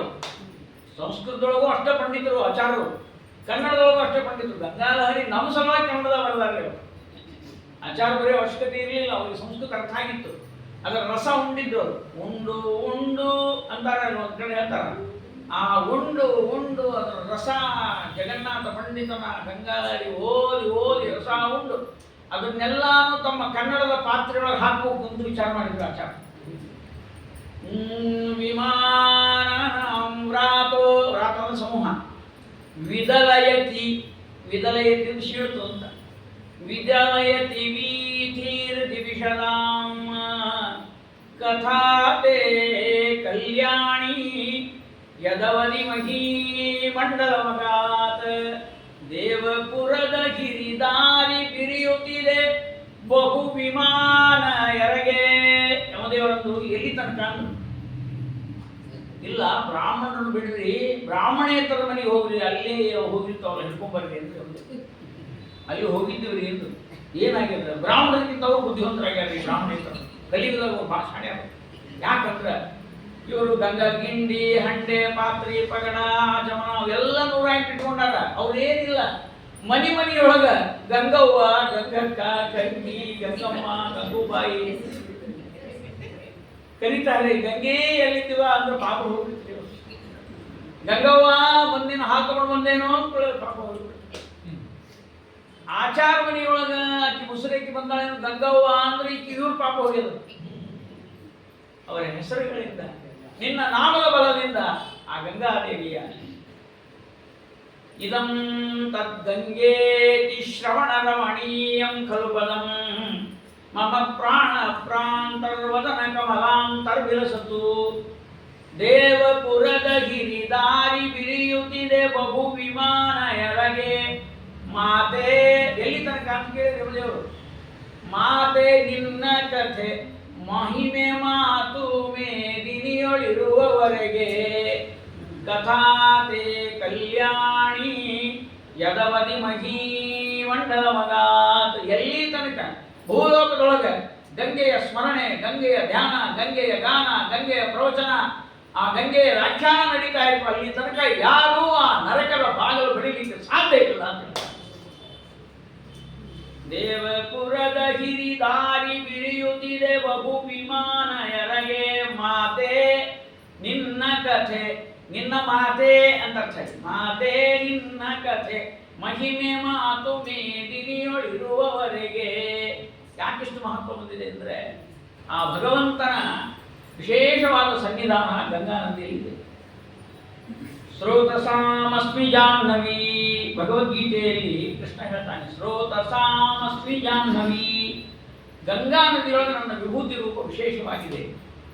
ಅದನ್ನು ಇನ್ನೊಂದು ಶ್ಲೋಕದಲ್ಲಿ ಹೇಳ್ತಾರೆ ಯೋಸೌ ಸರ್ವಗತೋ ವಿಷ್ಣು ಚಿತ್ಸ್ವರೂಪೀ ನಿರಂಜನ ಸಯೇವ. ಆ ಭಗವಂತನೇ ಸಯೇವ ಆ ದ್ರವರೂಪೇಣ ಗಂಗಾಂಬೋ ನಾತ್ರ ಸಂಶಯ. ನಮಗೆ ಗಂಗಾ ನದಿ ನೀರು ಕಾಣ್ತಾ ಇದೆ. ಆ ನೀರಿನ ಒಳಗೆ ಆ ಹನಿಯೊಳಗೆ ಭಗವಂತ ತನ್ನ ಚಿತ್ರೂಪವನ್ನು ಇಟ್ಟಿದ್ದಾನೆ, ಜ್ಞಾನ ರೂಪವನ್ನು. ಹಾಗಾಗಿ ಯಾರ್ಯಾರು ಸ್ನಾನ ಮಾಡ್ತಾರೋ ಅವರಿಗೆ ಅಂದ್ರೆ ಜ್ಞಾನ ಕೊಡತಕ್ಕಂಥದ್ದು ಗಂಗಾದೇವಿ ವೈಶಿಷ್ಟ್ಯ.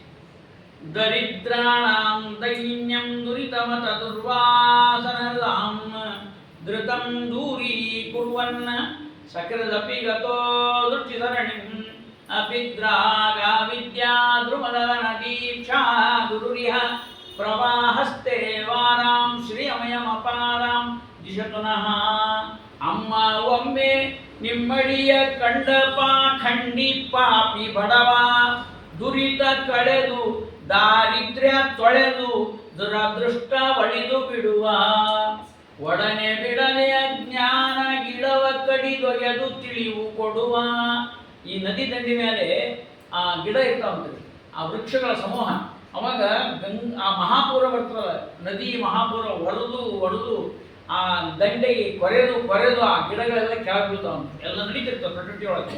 ಅಲ್ಲಿ ಆ ಗಿಡ ಬೆಳಿತಾವೆ. ಇಲ್ಲಿ ಯಾವುದು ಅಂದ್ರೆ ಅಜ್ಞಾನವೆಂಬ ಗಿಡ ಬೆಳೆಸಿರ್ತೀವಲ್ಲ, ಅವನ್ನೆಲ್ಲಾನು ಬೀಳಿಸುವ ಶಕ್ತಿ ಗಂಗಾದೇವಿ ಇದೆ. ನಾವೆಲ್ಲ ಬೆಳೆಸ್ತಿರ್ತೀವಿ. ಏನು ಬೆಳೆಸ್ಬಿಡೋದು, ಯಾವುದೋ ಮಾತು ಹೇಳೋದು, ಏನೋ ಮಾಡಿ ಬೆಳೆಸ್ಬಿಡೋದು. ಅಜ್ಞಾನದ ಗಿಡ ಬೆಳೆಸ್ಲಿಕ್ಕೆ ಬಹಳ ಮಂದಿ ಪ್ರಯತ್ನ ಮಾಡ್ತಿರ್ತಾರೆ.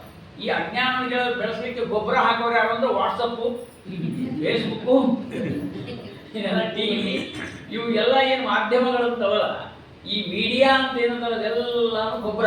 ಎದಕ್ಕೆ ಅಜ್ಞಾನವೆಂಬ ಗಿಡವನ್ನು ಬೆಳೆಸ್ಲಿಕ್ಕೆ ಬೇಕಾದ ಗೊಬ್ಬರ. ಅದಕ್ಕೆ ನಾನು ಹೇಳ್ತೀನಿ ಟಿವಿ ಅಂದ್ರೆ ತತ್ವ ವಿರುದ್ಧ ಅಂತ. ಆ ಟಿವಿ ಏನಿದೆಯಲ್ಲ ಅದು ತತ್ವ ವಿರುದ್ಧ ಅಂತ ತಿಳ್ಕೊಂಡು ಅದನ್ನ ಬಿಟ್ಟು ಏನು ಮಾಡ್ಬೇಕ್ರಿ? ಮತ್ತು ನಾವು ಏನಾದ್ರು ಎಂಟರ್ಟೈನ್ಮೆಂಟ್ ಬೇಕಲ್ಲ ಅಂದ್ರೆ ಇಲ್ಲಿ ಮೊದಲು ಸಂಜೆಗೆ ಬರ್ರಿ, ಈ ಟಿವಿ ಬರ್ರಿ. ಈ ಟಿವಿ ಅಂತ ಒಂದದ, ಈ ಟಿವಿ ಬರ್ರಿ. ಮೊದಲು ಸಂಘದವರು ಏನು ತಂದು ಕೂಡಿಸಿರ್ತಾರಲ್ಲ ಅಂತ ಈ ಟಿವಿ. ಈ ಅಂದ್ರೆ ಏನು ಅಂತ ಜ್ಞಾನ, ಲಕ್ಷ್ಮೀದೇವಿ ಸನ್ನಿಧಾನ, ವೇದಾಜ್ಞಾನ ಲಕ್ಷ್ಮೀದೇವಿ ಈ ಅಂದ್ರೆ. ಆದ್ರಿಂದ ಈ ಟಿವಿ ಅಂದ್ರೆ ಲಕ್ಷ್ಮೀದೇವಿ ಅವಳು ನಿಂತುಕೊಂಡು ಆ ಪರಮಾತ್ಮನ ಮಹಿಮೆಯನ್ನು ಹೇಳಿಸ್ಲಿಕ್ಕೆ ನಮ್ಗೆ ಶಕ್ತಿ ಕೊಟ್ಟಿರ್ತಾಳಲ್ಲ ಪ್ರಕೃತಿಯ ಮಾತೆ. ಆ ಈ ಟಿವಿಯನ್ನು ಉಳಿಬರ್ಬೇಕು. ಇದು ಮತ್ತು ಇಲ್ಲಿಯೂ ಟಿವಿ ಅಂದ್ರಲ್ಲ, ಅದಕ್ಕೆ ಏನರ್ಥ? ಅಲ್ಲಿ ಟಿವಿಗೆ ತತ್ವ ವಿರುದ್ಧ ಅಂತ ಹೇಳಿದ್ರು. ಇಲ್ಲಿ ಟಿವಿ ಅಂದ್ರೆ ತತ್ವವಾದ ಅಂತ. ಭುವಿ ತತ್ವವಾದಂ ಸರ್ವೇಶ್ವರೋ ಹರಿತಿ ಪ್ರತಿಪಾದಯಂತಂ ಆನಂದ ತೀರ್ಥಂ ನಿವರ್ಯಮಹಂ ನಮಾಮಿ. ಮಧ್ವಾಚಾರ್ಯರ ಟಿವಿ ಅನ್ನೋದು ತತ್ವವಾದದ ಟಿವಿ. ಇಲ್ಲಿ ದೂರದರ್ಶನ, ಇದು ದೂರದರ್ಶನ, ಅದು ದೂರದರ್ಶನ. ಅದು ಇದ್ದ ಜ್ಞಾನ ಎಲ್ಲ ಕಳೆದು ಅಜ್ಞಾನ ಎಲ್ಲ ದೂರ ಇದ್ದ ಅಜ್ಞಾನ ಎಲ್ಲ ದರ್ಶನ ಮಾಡಿಸೋದು ಅದಾದ್ರೆ ಇಲ್ಲಿ ಇದ್ದ ಅಜ್ಞಾನ ಕಳೆದು ಪರಮಾತ್ಮನ ದೂರ ಇರುವ ಪರಮಾತ್ಮನನ್ನು ದರ್ಶನ ಮಾಡಿಸುವಂತಹ ಈ ದೂರದರ್ಶನ ನಮ್ಮ ಮಧ್ವ ಸಂಘದ ದೂರದರ್ಶನ. ಇವನು ನಾವು ಬೆನ್ನತ್ತೋದು ಬಿಟ್ಟದ್ದು ಅಂತ ಹೇಳ್ತಾರೆ. ನಮ್ಮಲ್ಲಿ ಏನ್ ಹೇಳ್ತಾರೆ, ಕೆಸರಿನವನ ಜೊತೆಗೆ ಸ್ನೇಹ ಮಾಡಬಾರ್ದಂತ, ಗಂಧದವನ ಜೊತೆಗೆ ಗುದ್ದಾಡ್ಬೇಕಂತ, ಕೆಸರಿನವನ ಜೊತೆ ಸ್ನೇಹ ಮಾಡಬಾರ್ದು. ಅವ್ನು ಎಷ್ಟೇ ಮಿತ್ರ ಆದ್ರೂ ಕೆಸರ ಹಂತವ, ಅವ್ನ ಫ್ರೆಂಡ್ ಎಷ್ಟೇ ಚಲೋ ಇರಲಿ, ಅಂದ್ರೆ ನಮ್ದು ಬಂದ್ಕಳೆ ಇನ್ ಕೈ ಮಾಡಿ ಹಂತೆ ಬಿಡ್ತದ್ರಿ. ಅದಕ್ಕೆ ಗಂಧದವನ ಜೊತೆ ಗುದ್ದಾಡೋದು, ಗಂಧ ತೆಗಿತಿರ್ತಾನ ಪಂಚಕರ್ಪೂರ ಎಲ್ಲ ಕೆಸರು ಹಾಕಿ ಮಾಡ್ಬಿಡ್ತಾನ. ಯಾಕೋ ಹೆಂಗೆ ಹೆಂಗೆ ಅನಿಸ್ತದ ಗೊತ್ತಿಲ್ಲ ನಿನಗೆ, ಹಂಗೆ ಬೈಬೇಕು ಅವನ ಶಿಫ್ಟಿಗೆ ಜೆಟ್ಟು ಬೆನ್ನಿಗೆ 4 ಮೈ ಎದಿಗೆ 4 ಹೊಡಿತಾನ ನೋಡ್ರಿ. ಹೊಡೆದ್ಕೊಳ್ಳಿ ಯಾರು ಅಂದ್ರೆ ಏನೋ ಹೊಡಿಸ್ಕೊಂಡಾಗ ಅಂದ್ರೆ ಗಂಧ ನೋಡಿ, ಗಂಧ ನೋಡಿ, ಬಡಿಸೋದು ನೋಡಬೇಡ, ನಾವು ಗಂಧ ನೋಡು. ಆದ್ದರಿಂದ ನಾವು ಯಾರೇ ಪಂಡಿತರು ಬಂದರೆ ಅವ್ರ ಜೊತೆ ಜಗಳ ಮಾಡಬೇಕು, ಕಲಹ ಮಾಡಬೇಕು. ಸದ್ಭಿರೇವ ಸಹಾಸೀತ ಸದ್ಭಿರ್ಕುರ್ವೀತ ಸಂಗಮ್ ಸದ್ಭಿರ್ ವಿವಾಹ ಮೈತ್ರೀಂಚ ನಾಸಂಭಿ ಇಂಚಿನಾಚರೇತ. ಯಾರು ಜ್ಞಾನಿಗಳಿದ್ದಾರ ಅವ್ರ ಜೊತೆ ಜಗಳ ಮಾಡ್ರಿ, ಯಾರು ಜ್ಞಾನಿಗಳಿದ್ದಾರ ಅವ್ರ ಜೊತೆ ಒಡನಾಟ ಮಾಡ್ರಿ ಅಂತ ಹೇಳ್ಯಾರ. ನಾವೇನು ಮಾಡ್ಬಿಡ್ತೀವಿ ಅಂದ್ರೆ ಅದೇ ಬಹಳ ಸುಖ ಅನಿಸಿ ಆ ಕಡೆ ಹೋಗ್ಬಿಡ್ತೀವಿ. ಅದರಿಂದ ನಮ್ಮ ಜೀವನವೆಲ್ಲ ಹಾಳಾಗ್ತಾ ಇದೆ. ಅದರಲ್ಲಿ ನಮ್ಮ ಈಗಿನ ಮಕ್ಕಳಿಗೆ ನಾವು ಹೇಳೋದಾದರೆ ಅದರಿಂದ ಬೆನ್ನತ್ತಿ ಬಿಟ್ಟಿದ್ದಾರೆ. ಅವರನ್ನು ಬಿಡಿಸಿ ಕರ್ಕೊಂಡ್ಬರುವಂತಹ ಒಂದು ಜವಾಬ್ದಾರಿ ವ್ಯವಸ್ಥೆ ಅದೇನಾದರೂ ಇದ್ದರೆ ನಮ್ಮ ಮಧ್ವ ಸಂಘದಂತಹ ಕಾರ್ಯಕ್ರಮಗಳಿಗೆ ನಾವು ಬಹಳ ಮಹತ್ವ ಕೊಡಬೇಕು. ಅದರಿಂದ ಅದಕ್ಕೆ ನಮ್ಮ ಪೇಜಾವರ ಸ್ವಾಮಿ ಹೇಳ್ತಾ ಇದ್ರು, ಪೇಜಾವರ ಸ್ವಾಮಿ ಒಂದು ಮಾತು ಹೇಳ್ತಾರೆ, ಒಂದು ಮಾರ್ಮಿಕವಾದ ಮಾತು. ಏನಂತಾರೋ ಅಂದರೆ, ಈ ರಾಮನ ಕಥೆ ಹೇಳ್ತಾರೆ ಅವರು. ವಿಶ್ವಾಮಿತ್ರ ಬಂದು ದಶರಥನ ಭೇಟಿಯಾಗಿ ನಿನ್ನ ಮಗನ ಕೊಟ್ಟು ಕಳಿಸೋದು ಅಂತ, ರಾಮ ಲಕ್ಷ್ಮಣರನ್ನ ನನ್ನ ಜೊತೆ ಕೊಟ್ಟು ಕಳಿಸೋದು. ಅವಾಗ ನಾನೇ ಬರ್ತೀನಿ, ನಿಮ್ಗೆ ಏನೇನು ಪ್ರಾಬ್ಲಮ್ ಅಂತ ಹೇಳಿದ್ರಿ, ನಾನು ಅವ್ನು 80 ವರ್ಷ ಆಗಿದ್ದು, ನಾನೇ ಬರ್ತೀನಿ ಇಂದ. ವಿಶ್ವಾಮಿತ್ರ ಅಂದ್ರೆ ನೀವು ಮುದುಕ ತಗೊಂಡು ಏನು ಮಾಡಬೇಕು, ನೀನು ಬಂದು ಮಾಡ್ತಿಲ್ಲ ಅಂತ ಸಾಮರ್ಥ್ಯ ಇಲ್ಲ ಅಂತ ಹೇಳೋದಿಲ್ಲ, ಆದರೆ ನನಗೆ ನೀ ಬೇಡ, ನಿನ್ನ ಮಕ್ಕಳು ಬೇಕು ಅಂತ. ಅದಕ್ಕೆ ಬೇಜಾರು ಹೇಳ್ತಿದ್ರು. ಈಗ ನಾವು ಇಲ್ಲಿ ಬಂದೆಲ್ಲ ದಶರಥರಿಗೆ ಏನು ಬಿಡ್ಕೊಳ್ಳೋದು ಅಂದ್ರೆ, ನಿಮ್ಮ ರಾಮ ಲಕ್ಷ್ಮಣ ಕಳಿಸ್ರಪ್ಪ, ನೀವು ಬರ್ರಿ ಬೇಡ ಅನ್ನೋದಿಲ್ಲ, ನಿಮ್ಮ ಜೊತೆಗೆ ಅವ್ರು ಕರ್ಕೊಂಡ್ಬರ್ರಿ ಅಂತ ಬೇಜಾರು ಸ್ವಾಮಿ ಹೇಳ್ತಾ ಇದ್ರು. ನಾವು ಅದನ್ನೇ ಕರ್ಕೊಂಡು ಮಾಡೋದು ಪರಿಸ್ಥಿತಿಯಲ್ಲಿ ಬಂದಿದೆ. ಆದರೆ ನಮ್ಮಲ್ಲಿ ಒಂದು ರೂಢಿ ಏನಂದ್ರೆ, ಮಕ್ಕಳಿಗೆ ಕೆಲವರು ಹುಡುಗರು ಬರಬೇಕು ಅಂತ ಇರ್ತದ್ರಿ, ಕೆಲವರು ಏನಂದ್ರೆ ವಯಸ್ಸಾಗಿದೆ ನೀನು ಅಂತೇಳಿ ಇನ್ನೊಂದು ಮುಂದೆ ಅಂದ್ರೆ ಕಿವಿ ಹೋಗಿ ಪ್ರೋಚನಕ್ಕೆ ಬರಬೇಕು ಅಂತ ಸಂಕಲ್ಪ. ಇದೆಲ್ಲ ಆಗಬಾರ್ದು. ಮಾತೆ ನಿನ್ನ ಕಥೆ ಮಹಿಮೆ ಮಾತು ಮೇದಿನಿಯೊಳಿರುವವರೆಗೆ, ಆ ನಿನ್ನ ಜನುಮ ಪದುಮೇಶ ನಮಲ ಪದ ಪದುಮದು ಗುರಿನಿಂದ ವಾಸ ಮದನ ಮದ ಮುಕ್ಕುಗಣ್ಣ ಮುಕ್ಕಣ್ಣ ಮುಡಿಯ ಬಂಧ. ಯಾಕಿದು ಮಹತ್ವ ಅಂತಂದ್ರೆ, ಮೊದಲನೇ ಶ್ಲೋಕದಲ್ಲಿ ಹೇಳ್ತಾ ಇದ್ದಾನೆ ಜಗನ್ನಾಥ ಪಂಡಿತ. ನಾವು ಸ್ವಲ್ಪ ಬೇರೆ ಬೇರೆ ಶ್ಲೋಕ ತಗೊಂಡು ಈಗ ಮೊದಲನೇ ಶ್ಲೋಕಕ್ಕೆ ಬರ್ತಾ ಇದ್ದೇವೆ. ಸಮೃದ್ಧಂ ಸೌಭಾಗ್ಯಂ ಸಕಲ ವಸುಧಾಯ ಕಿಮಪಿ ತನ್ ಮಹೈಶ್ವರ್ಯಂ ಲೀಲಾ ಜನಿತ ಜಗತಃ ಖಂಡಪರಶೋ ಶ್ರುತೀನಾಂ ಸರ್ವಸ್ವಂ ಸುಕೃತವಥ ಮೂರ್ತಂ ಸುಮನಸಾಂ ಸುಧಾ ಸೌಂದರ್ಯಂತೆ ಸಲಿಲಮ ಶಿವಂ ನಶ್ಯಮಯತು ಜಗದ ಭಾಗ್ಯ ಜನಕ್ಕೆಲ್ಲ ಭೋಗ್ಯ ಸೌಭಾಗ್ಯ ಪೂರ್ಣ ಸಿರಿಯು ಲೀಲೆಯಿಂದ ಜಗಜನಿಪ ಶಿವನ ಐಸಿರಿಯು ದಿವ್ಯ ತೊರೆಯು ವೇದ ಸಾರ. ಇದು ವೇದದ ಸಾರ ಇದೆ ಗಂಗಾ. ವೇದ ಸಾರ ಸರ್ವಸ್ವ ದೇವಕುಲ ಪುಣ್ಯ ಮೂರ್ತಿವಂತ. ಎಲ್ಲ ದೇವತೆಗಳ ಪುಣ್ಯದ ರಾಶಿಯೇ ಗಂಗಾ. ಸಕಲ ದೇವತೆಗಳು ತಾವು ಕೊಟ್ಟಂತಹ ಪುಣ್ಯದ ರಸ ಏನಿದೆ, ಪುಣ್ಯ ತಗೊಳ್ಳೋದ್ರಿಂದಾಗ ಅದನ್ನ ದ್ರವಿಸಿ ಆ ದ್ರವೀಕರಣ ಮಾಡಿದ ನೀರೇನದ ಅದು ದೇವತೆಗಳ ಮೂರ್ತಿಮಂತ ಪುಣ್ಯದ ಜಲ ಅಂತ ಹೇಳ್ತಾ ಇದ್ದಾರೆ. ಅಷ್ಟು ವರ್ಣನ ಮಾಡ್ತಾ ಇದ್ದಾರೆ ಅದನ್ನೆಲ್ಲ. ಈ ಪುಣ್ಯದ ರಾಶಿ ಕಾಣೋದಿಲ್ಲ, ಅದು ವಿಚಿತ್ರ ಅಂದ್ರೆ ಯಾರು ಕಾಣೋದಿಲ್ಲ. ಪುಣ್ಯ ಪಾಪ ಕಣ್ಣಿಗೆ ಕಾಣೋದಿಲ್ಲ. ಅದೃಷ್ಟ ಅವು ಅದೃಷ್ಟ ಅಂತ, ಅದೃಷ್ಟ ಅನ್ನೋದನ್ನು ಒಳ್ಳೆದ ಕೆಟ್ಟ ಬಳಸ್ತೀವಿ ನಾವು, ಹಂಗಲ್ಲ. ಅವನ ಅದೃಷ್ಟಪ್ಪ ಅಂತ, ಕೆಟ್ಟದ್ದು ಅದೃಷ್ಟನೇ, ಅದೃಷ್ಟ ಕಣ್ಣಿಗೆ ಕಾಣೋದಿಲ್ಲ. ಆದ್ದರಿಂದ ಪಾಪ ಪುಣ್ಯ ಎರಡು ಕಣ್ಣಿಗೆ ಕಾಣೋದಿಲ್ಲ, ಆದರೆ ಅದನ್ನ ಅನುಭವಿಸಿ ತಿಳ್ಕೊಳ್ಬೇಕು. ಹಾಗೆ ಅದು ದೊಡ್ಡವ್ರು ಹಂಗೆ ಕೊಡ್ತಿದ್ರು, ಅದು ಪುಣ್ಯ ಹೆಂಗೆ ಕೊಡ್ತಾರೆ ಅಂತ ಗೊತ್ತೇ ಇಲ್ಲ. ನಮಸ್ಕಾರ ಮಾಡ್ತೀವಿ ದೊಡ್ಡವರಿಗೆ, ಆಚಾರ್ಯರಿಗೆ, ಅವ್ರ ಆಶೀರ್ವಾದ ಮಾಡ್ತಾರೆ, ಹೆಂಗೆ ಬರ್ತದೆ, ಅದು ಏನು ಆ್ಯಕ್ಷನ್ ಆಗ್ತದೆ ಗೊತ್ತಿಲ್ಲ. ಅದನ್ನ ಮಾಡುವ ವ್ಯವಸ್ಥೆಯನ್ನು ಪರಮಾತ್ಮ ಇಟ್ಕೊಂಡಿದ್ದಾನೆ. ಅದಕ್ಕಾಗಿ ಪರಮಾತ್ಮ ನಮ್ಗೆ ಯಾಕೆ ಬೇಕು ಅಂತಂದ್ರೆ, ಅಲ್ಲಿ ನಮ್ಮ ಕರ್ಮಾನುಸಾರ ನಾವು ಅನುಭವಿಸಿದ್ರೆ ಈ ದೇವ್ರದೇನು ಸಾವರಿ, ಆ ದೇವ್ರು ಯಾಕೆ ಬೇಕು ನಮಗೆ? ಏನಾದ್ರು ಬದಲು ಮಾಡ್ತಾನ? ಬಡತನ ಇದ್ರೆ ಬದಲು ಮಾಡೋಂಗಿದ್ರೆ ಬರಲಿ, ಪ್ರಾರಬ್ಧ ಕರ್ಮ ಬದಲು ಮಾಡ್ತಾನೆ ಬರಲಿ, ಅವನಿಗೇನು ಸಾಮರ್ಥ್ಯ ಇಲ್ಲ. ಎಲ್ಲ ಸಮರ್ಥನಾದ ನೀವು ಮೇಜ್ ಕುಟ್ಟಿ ಹೇಳ್ತೀರಿ, ಸರ್ವ ಸಮರ್ಥ ಅಂತ ಹೇಳಿದ್ರೆ ನಮಗೆಲ್ಲ ಆರಾಮಿರು, ಯಾವ ಕೊರೋನಾ ಬರಬಾರ್ದು, ಚಿಕನ್ ಗುನ್ನೆ ಬರಬಾರ್ದು, ರೋಗ ಬರಬಾರ್ದು, ಬಡತನ ಇರಬಾರ್ದು, ಎಲ್ಲರೂ ಸುಖವಾಗಿರ್ಬೇಕು. ಇದು ಮಾಡಿ ಬರೋದಿಲ್ಲ ದೇವರಿಗೆ, ಇಲ್ಲರಿ ಹಂಗೆ ಬರೋದಿಲ್ಲ ಅಂತ ಅಂತದ್ದು ಹೆಂಗದು ಅಂತ ಪ್ರಶ್ನೆ ಕೇಳಿದರೆ ಉತ್ತರ ಇದೆ. ಏನಂದ್ರೆ ಭಗವಂತ ಅದನ್ನೆಲ್ಲವನ್ನು ತನ್ನ ಲೆಕ್ಕಾಚಾರಕ್ಕೆ ಸ್ವತಂತ್ರ ಅಂತ. ಪರಮಾತ್ಮ ಸ್ವತಂತ್ರ. ನೀವು ಹೇಳೋದು ಕೇಳೋದಿಲ್ಲ, ನಾವು ಹೇಳಿದಂಗೆ ಕೇಳೋಲ್ಲ. ಅವನು ಪರಮಾತ್ಮ ಸ್ವತಂತ್ರ ಅಂತ ಹೆಂಗೆ ಹೇಳ್ತೀರಿ ನೀವು? ಸ್ವತಂತ್ರ ಅಂದರೆ ತನಗೆ ಇಚ್ಛೆ ಬಂದಂತೆ ಮಾಡುವ. ತನ್ನ ಇಚ್ಛೆ ಅಂತಂದ್ರೇನು? ಶಾಸ್ತ್ರದ ಆಧಾರ ಇದೆ, ಅದಕ್ಕೆ ಸ್ಪಷ್ಟವಾಗಿ ಹೇಳ್ತಾ ಇದ್ದಾರೆ. ಅವರವರ ಕರ್ಮಾನುಸಾರವಾಗಿ ಮಾಡ್ತಾ ಇದ್ದಾನೆ. ಅಲ್ಲ ಹಾಗ್ಯಾಕೆ ಮಾಡಬೇಕು ಅಂದರೆ ವೈಷಮ್ಯ ಬರ್ತದೆ, ಇಲ್ಲೂ ವೈಷಮ್ಯ ಬರ್ತಿತ್ತು. ಪಕ್ಷ ಪಾರ್ಶಾಲಿಟಿ ಮಾಡಿದರೆ, ಪಾರ್ಶಾಲಿಟಿ ಯಾವಾಗ್ರಿ? ಈಗ ಒಬ್ಬ ಟೀಚರ್ ಇರ್ತಾನೆ, ಎಲ್ಲ ಹುಡುಗರಿಗೂ ಪರೀಕ್ಷೆ ಬರೆದಿರ್ತಾವೆ, ಎಲ್ಲರಿಗೂ 50-50 ಹಾಕಿಬಿಟ್ರೆ ಇಲ್ಲ ಎಲ್ಲರಿಗೂ 99 ಹಾಕಿದ್ರೆ ತಪ್ಪು, ಅನ್ಯಾಯ ಆಗ್ತದೆ. ಹಂಗಾಗಬಾರ್ದು. ಯಾರ್ಯಾರು ಎಷ್ಟೆಷ್ಟು ಬರೆದಿದ್ದಾರೆ ಅವ್ರಿಗೆ ಮಾರ್ಕ್ಸ್ ಕೊಟ್ಟಂತೆ ಭಗವಂತ ನಮ್ಮ ನಮ್ಮ ಯೋಗ್ಯತೆಗೆ ಏನೇನಿದೆ ಅದನ್ನೆಲ್ಲವನ್ನು ಕೊಡ್ತಾ ಇದ್ದಾನೆ. ಆದ್ದರಿಂದ ಭಗವಂತ ವೈಷಮ್ಯ ಮಾಡೋದಿಲ್ಲ. ಯಾರು ನೋಡ್ರಿ ಬರೋಬ್ಬರಿ ನಾವು ಮಾಡಿದ್ದಕ್ಕೆ ನಮ್ಗೆ ಇಷ್ಟು ಕೊಟ್ಟ, ನಾನು ಇಷ್ಟು ದಾನ ಮಾಡಿದ್ದೀನಿ, ನಮ್ಗೆ ಇಷ್ಟು ವೈಭವ ಕೊಟ್ಟಾನ, ಕಾರು ಎಲ್ಲ ಕೊಟ್ಟಾನ. ಅವನೇನೋ ಮಾಡಿಲ್ಲ ಅವನಿಗೂ ಕೊಟ್ಟಾನ ಅನ್ನೋದು ಸರ್ ಹೆಂಗಾಗಿ? ಹಾಗಾಗಿ ಇದೆಲ್ಲ ಅನಾದಿ ಕರ್ಮ. ಅದಕ್ಕೆಲ್ಲ ಶಾಸ್ತ್ರಾರ್ಥ ವಿಚಾರ ಮಾಡೋಣ ಇನ್ನೊಂದು ಸಂದರ್ಭದಲ್ಲಿ. ಆ ಕರ್ಮ ಏನು, ಅನಾದಿ ಏನು, ಜೀವನಾದಿ, ಪರಮಾತ್ಮ ಅನಾದಿ, ಲಕ್ಷ್ಮೀ ಅನಾದಿ, ವೇದ ಅನಾದಿ. ಈ ಅನಾದಿ ಹಿಂದೋದ್ರಷ್ಟೇ ಇದಕ್ಕೆಲ್ಲ ಉತ್ತರಕ್ಕೆ ಆದಿ, ಅದು ಉತ್ತರಾದಿ. ಹೌದಾ? ಉತ್ತರಕ್ಕೆ ಆದಿ ಬರ್ತಕ್ಕಂಥದ್ದು ಇರಲಿ, ಅದೆಲ್ಲ ವಿಚಾರ ಮಾಡೋಣ. ಈಗ ಅದಕ್ಕೆ ಹೇಳ್ತಾ ಇದ್ದಾರೆ, ಜಗದ ಭಾಗ್ಯ ಜನಕ್ಕೆಲ್ಲ ಭೋಗ್ಯ ಸೌಭಾಗ್ಯ ಪೂರ್ಣ ಸಿರಿಯು ವೇದ ಸಾರ ಸರ್ವಸ್ವ ದೇವಕುಲ ಪುಣ್ಯ ಮೂರ್ತಿವಂತ ಅಮೃತ ಕಾಂತಿ ಸವಿ ಸಲಿಲ ಸವೆ ಸಲಿದು ಅಶುಭಗಳನಂತ. ಏನು ಸ್ವಾರಸ್ಯ ಇದೆ ಅಂದ್ರೆ ಸಮೃದ್ಧಂ ಸೌಭಾಗ್ಯಂ ಅಂದ್ರಲ್ಲ. ಈ ಸೌಭಾಗ್ಯ ಅಂದ್ರೆ ಏನು ಗೊತ್ತಾ? ಸೌಭಾಗ್ಯ ಅಂದ್ರೆ ಈ ಸ್ತ್ರೀಯರು ಇರ್ತಾರಲ್ಲ ಅವರಿಗೆ ಎಲ್ಲ ಆಭರಣ ಕೊಡ್ರಿ, ಎಲ್ಲ ತರಹದ ಆಭರಣಗಳು ಎಷ್ಟಿದೆ ಕೊಡ್ರಿ. ಆದರೆ ಕುಂಕುಮ ಮತ್ತು ಕರಿಮಣಿ ಎರಡಿಲ್ಲ ಅಂದ್ರೆ ಏನಾಗ್ತದೆ? ಮದುವೆ ಆಗಿದೆ, ಮದುವೆ ಆದವ್ರಿಗೆ ಹೇಳೋಣ, ಮದುವೆ ಆಗಿದೆ, ಎಲ್ಲ ಆಭರಣ ಹಾಕೊಂಡಿದ್ದಾಳೆ, ಸಿದ್ಧಳಾಗಿದ್ದಾಳೆ, ಫಂಕ್ಷನಿಗೆ ತಯಾರಾಗ್ತಾ ಇದ್ದಾಳೆ. ಆದರೆ ಎರಡಿಲ್ಲ, ಒಂದು ಹಣೆ ಮೇಲೆ ಕುಂಕುಮ ಇಲ್ಲ, ಕೊರಳಲ್ಲಿ ಕರಿಮಣಿ ಇಲ್ಲ ಅಂದ್ರೆ ಅದು ಸೌಭಾಗ್ಯವೋ ಅಲ್ಲೋ ಅಂತ ಕೇಳ್ತಾಳ. ಇಲ್ರಿ, ಅದೊಂದು ಎರಡು ಹಾಕೊಂಡ್ಬಿಟ್ರೆ ಸೌಭಾಗ್ಯ. ಅದಿಲ್ಲದೆ ಇದ್ರೆ ಆ ಸ್ತ್ರೀಯ ಸೌಭಾಗ್ಯವನ್ನು ನಾವು ಕಂಡಿಡ್ಲಿಕ್ಕೆ ಸಾಧ್ಯ ಇಲ್ಲ. ಅದೇನೋ ಮನಸ್ಸಿಗೆ ಒಂದು ಕಿರಿಕಿರಿ ಆಗಿಬಿಡುತ್ತೆ, ಇದು ಯೋಗ್ಯ ಅಲ್ಲ.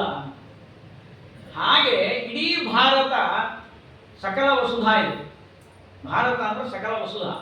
ವಸುಧಾ ಅಂದ್ರೆ ಗೊತ್ತಲ್ಲ, ವಸು ಅಂದ್ರೆ ಸಂಪತ್ತು, ಅದನ್ನು ಧಾರಣೆ ಮಾಡಿದ್ದು. ಭಾರತ ಸಂಪತ್ ಭರಿತವಾದ ದೇಶ, ಇದೆಲ್ಲ ರೀತಿಯಿಂದ ಸಂಪತ್ ಭರಿತವಾದದ್ದು. ಅಲ್ಲ ನೀವು ಹೇಳೋದು ಮುತ್ತು ರತ್ನ ಬಂಗಾರ, ಈ ಕೋಲಾರ ಚಿನ್ನಗಣಿ ಅದ, ಹಟ್ಟಿ ಚಿನ್ನಗಣಿ ಅದ, ಮತ್ತು ತಾಮ್ರ ಸಿಗ್ತದ, ಕಾಪರ್ ಸಿಗ್ತದೆ, ಎಲ್ಲ ಇರ್ತವ, ಮ್ಯಾಗ್ನೆಟ್ ಸಿಗ್ತದ ಭಾರಿ. ಮತ್ತು ಬಳ್ಳಾರಿ ಒಳಗಂತೂ ದೇವರಿಗೆ ಆಕಾಶ ರಾಜ ಕೊಟ್ಟಂಗೆ ಕಿರೀಟ್ ಕೊಟ್ಟನಲ್ಲ ಅಂದ್ರೆ ಇಂಥವೆಲ್ಲ ಅವಲ್ರಿ ಸಂಪತ್ತದಲ್ಲ ವಸುಧಾ ಅಂತದಲ್ಲ ಅಂತ ನೀವಂದ್ರೆ ಆ ಜಗನ್ನಾಥ ಪಂಡಿತರಿಗೆ ಈ ವಸುಧಾ ಅಂತ ಹೇಳೋದು ಅಷ್ಟೇ ಇಲ್ಲ, ಸಕಲ ವಸುಧಾ ಅಂದ. ಸಕಲ ಅಂದ್ರೆ ಏನಂದ್ರೆ ಎಲ್ಲ ಅಂತ ಒಂದರ್ಥ, ಇನ್ನೊಂದು ಸಕಲ ಅಂದ್ರೆ ಕಲಾ ಅಂತ, ಆರ್ಟ್. ಇಲ್ಲಿ ಆರ್ಟ್ ಸಂಪತ್ತು ಬಹಳ ನಮ್ಮ ದೇಶದಲ್ಲಿ. ಇಲ್ಲಿರುವ ಸಂಗೀತ ಸಂಪತ್ತು, ನಾಟ್ಯ ಸಂಪತ್ತು, ಅದ್ಭುತವಾದ ಸಾಮವೇದ ಇನ್ನು ಯಾವ ದೇಶದಲ್ಲೂ ನಮಗೆ ಸಿಗಲಿಕ್ಕೆ ಸಾಧ್ಯ ಇಲ್ಲ. ನೇರವಾಗಿ ಭಗವಂತನನ್ನು ನೋಡುವಂತಹ ಅದ್ಭುತವಾದ ಸಂಪತ್ತು ಇದೆ. ಕೇವಲ ಮನೋರಂಜನೆ ಅಂತಲ್ಲ, ಏನೋ ಕಿವಿಗೆ ಸಂತೋಷ ಆಗಿದೆ ಅಂತಲ್ಲ. ವೇದಗಳಲ್ಲಿರುವ ಉದಾತ್ತ ಅನುದಾತ್ತ ಸ್ವರಿತಗಳೆಂಬ 3 ಸ್ವರಗಳು, ಅದರಿಂದ 7 ಸ್ವರಗಳು: ಸರಿಗಮಪದನಿ, ನಿಶಾ, ದರ್ಶವ, ಗಾಂಧಾರ, ಷಡ್ಜ, ಮಧ್ಯಮ, ದೈವತಾಹ, ಪಂಚಮಿ, ದಿವಿ, ಸಂತ, ತಂತ್ರಿ, ಕಂಠೋತ್ಥಿತ, ಸ್ವರಾಹ ಅಂತ 7 ಸ್ವರಗಳು. ಆ 7 ಸ್ವರಗಳು ಭಗವತ್ ಪ್ರೀತಿಕರವಾದ ಸ್ವರಗಳೇ. ಅಂತಹ ಸಂಗೀತಬದ್ಧವಾದ ಆ ಒಂದು ವಿಚಿತ್ರವಾಗಿರ್ತಕ್ಕಂತಹ ಒಂದು ಸಾಧನೆ ಏನಿದೆ ಅದು ನಮ್ಮ ದೇಶದಲ್ಲಿರುವ ದೊಡ್ಡ ಸಂಪತ್ತು. ಅಂತಹ ಸಂಪತ್ತನ್ನು ಪಡೆದವರು ಬಹಳ ಜನ ಇದ್ದಾರೆ. ಅದಕ್ಕೆ ನಾವು ಹೇಳೋದಿಷ್ಟೇ, ಆ ಸಕಲ ಅಂದರೆ ಕಲಾ ಸಹಿತವಾದದ್ದು ಸಕಲ. ಅದು ಬೇರೆ ಬೇರೆ ಆರ್ಟ್ ತಗೊಳ್ಬೋದು. ಚಿತ್ರಕಲಾ ಇರ್ಬೋದು, ಈ ಬೇಲೂರು ಹಳೆಬೀಡದ್ದು ಚಿತ್ರಕಲಾ ಇರ್ಬೋದು, ಶಿಲ್ಪಕಲಾ ಇರ್ಬೋದು, ಎಲ್ಲ ಕಲೆಗಳಿಂದ ಕೂಡಿದ ವಸುಧಾ ಇದು ಭೂಮಿ.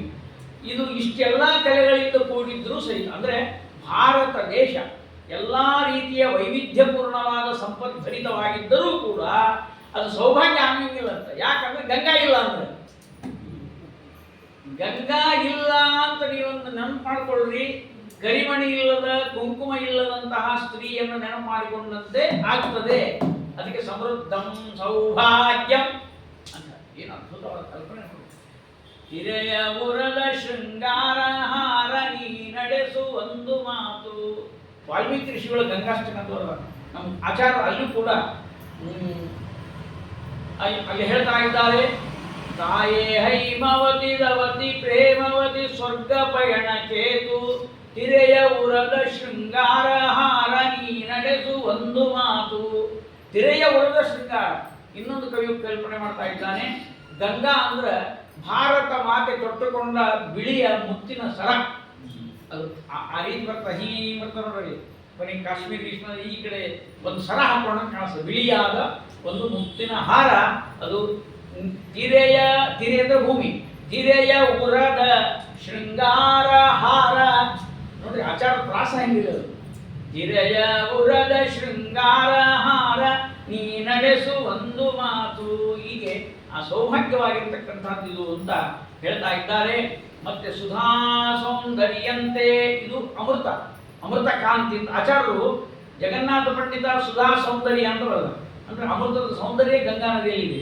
ನಮ್ಮ ಆಚಾರ್ಯ ಏನು ಬರೀತಾರೆ ಅಂದ್ರೆ ಅಮೃತ ಕಾಂತಿ, ಅದನ್ನೇ ಅಮೃತ ಕಾಂತಿ ಅಂತ ಮಾಡಿದ್ರು. ಯಾಕಂದ್ರೆ ಇಲ್ಲಿ ಕುಡಿಯುವಾಗ ಸಿಹಿ, ಅಮೃತದಷ್ಟು ಸಿಹಿ, ಕುಡಿದ ಮೇಲೆ ಚಿರಜೀವನ ಅಂತ.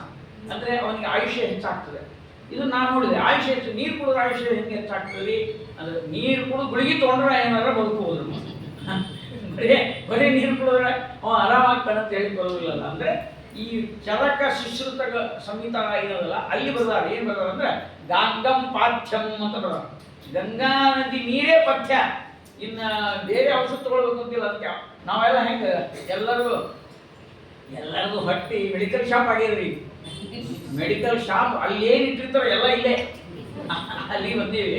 ಆ ಗುಳಿಗೆ ಕೈಯಾಗ ಹಿಡ್ಕೊಬೋದು, ನೀರು ತಗೊಳ್ಳೋದು. ಔಷಧಂ ಜಾಹ್ನವಿ ತೋಯಂ ವೈದ್ಯೋ ನಾರಾಯಣೋ ಹರಿ ಅನ್ನೋದು ಬೆಳೀತು. ಆದ್ದರಿಂದ ಗಂಗಾ ನದಿ ನೀರೇ ರೋಗ ಪರಿಹಾರ ಮಾಡ್ತದೆ, ಮನುಷ್ಯನನ್ನ ಚಿರಂಜೀವಿಯನ್ನಾಗಿ ಮಾಡ್ತದೆ. ಆದ್ದರಿಂದ ಈ 60 ವರ್ಷ ಶಾಂತಿ ಕಾರ್ಯಕ್ರಮದಲ್ಲೂ ಸಹ ಗಂಗಾ ಮೊದಲು ಬರ್ತಾಳೆ. ಎಲ್ಲ ಗಂಗೆ ಇಲ್ಲದ ಫಂಕ್ಷನ್ನೇ ಇಲ್ಲ. ಎಲ್ಲ ಸಂದರ್ಭಗಳಲ್ಲೂ ಗಂಗೆಯ ಸ್ಮರಣೆಯನ್ನು ಬರ್ತಾ ಇದ್ದೇವೆ. ಆದ್ದರಿಂದ ಆಚಾರ್ಯ ಹೀಗೆ ವರ್ಣನೆ ಮಾಡ್ತಾ ಇದ್ದಾರೆ. ಅಂತಹ ಗಂಗಾದೇವಿ ನಮ್ಮ ಅಜ್ಞಾನವನ್ನು ಕಳೆಯುವುದಕ್ಕಾಗಿ ಒಡನೆ ಬಿಡದೆ ಅಜ್ಞಾನ ಗಿಡವ ಕಡಿದೊಗೆದು ತಿಳಿವು ಕೊಡುವ, ಆ ನಾಡಿ ತಿಳಿಯಾಗುವಂಗ ಮಾಡಿ ನಮಗೆಲ್ಲವೂ ತಿಳುವಳಿಕೆ ಬರುವಂತೆ ಮಾಡಿ ಅನುಗ್ರಹ ಮಾಡತಕ್ಕಂತಹ ಈ ತಾಯಿ ಗಂಗಾದೇವಿ ನಮ್ಮನ್ನು ಉದ್ಧಾರ ಮಾಡ್ತಾ ಇದ್ದಾಳೆ ಅಂತ ವರ್ಣನೆ ಮಾಡ್ತಾ ಇದ್ದಾರೆ. ಆನಂತರದಲ್ಲಿ ಅನೇಕ ಪದ್ಯಗಳಲ್ಲಿ ತಮ್ಮದೇ ಆದಂತಹ ಒಂದು ಅದ್ಭುತವಾದ ಕಲ್ಪನೆಯನ್ನ ಆಚಾರ್ಯರು ಮತ್ತು ಜಗನ್ನಾಥ ಪಂಡಿತ ನಮಗೆ ಕೊಡ್ತಾ ಇದ್ದಾರೆ. ಜಗನ್ನಾಥ ಪಂಡಿತ ಅಂತ, ಅಮ್ಮ ನಿನ್ನ ದಂಡಿ ಮೇಲೆ ತೀರದೊಳಗ ಯಾರ್ಯಾರು ಬರ್ತಾರೆ, ಹೆಂಗೆ ಬರ್ತಾರೆ ನೋಡ್ತಾ ಇದ್ದೀನಿ ನಾನು. ಏನು ಅದ್ಭುತವಾದಂತಹ ದೃಶ್ಯ ಅದು. ಅಪಿಪ್ರಾಜ್ಯಂ ರಾಜ್ಯಂ ತೃಣಮಿವ ಪರಿತ್ಯಜ್ಯ ದಾದಾ ವಿಲೋಲದ್ವಾನೀರಂ ತವ ಜನನಿ ತೀರಂ ಶ್ರುತವತಾಂ. ಅಪಿಪ್ರಾಜ್ಯಂ ರಾಜ್ಯಂ. ಯಾರೋ ವೈದಿಕ ಬ್ರಾಹ್ಮಣರು ರಾಮಾಚಾರ ಭೀಮಾಚಾರ ಪುರಾಣ ಕೇಳಿದ್ರು, ಗಂಗಾ ನದಿ ಸ್ನಾನ ಮಾಡಬೇಕು, ಜನ್ಮ ಸಾರ್ಥಕ ಆಗುದಿಲ್ಲ ಅಂದ್ರು. ಅದಕ್ಕೆ ಬದರಿಗೆ ಬಂದಾರ ನೋಡ್ರಿ ಆಚಾರ್ಯರು ಅಂತ ಹಿಂಗೆ ಅನ್ಕೋಬೇಡ.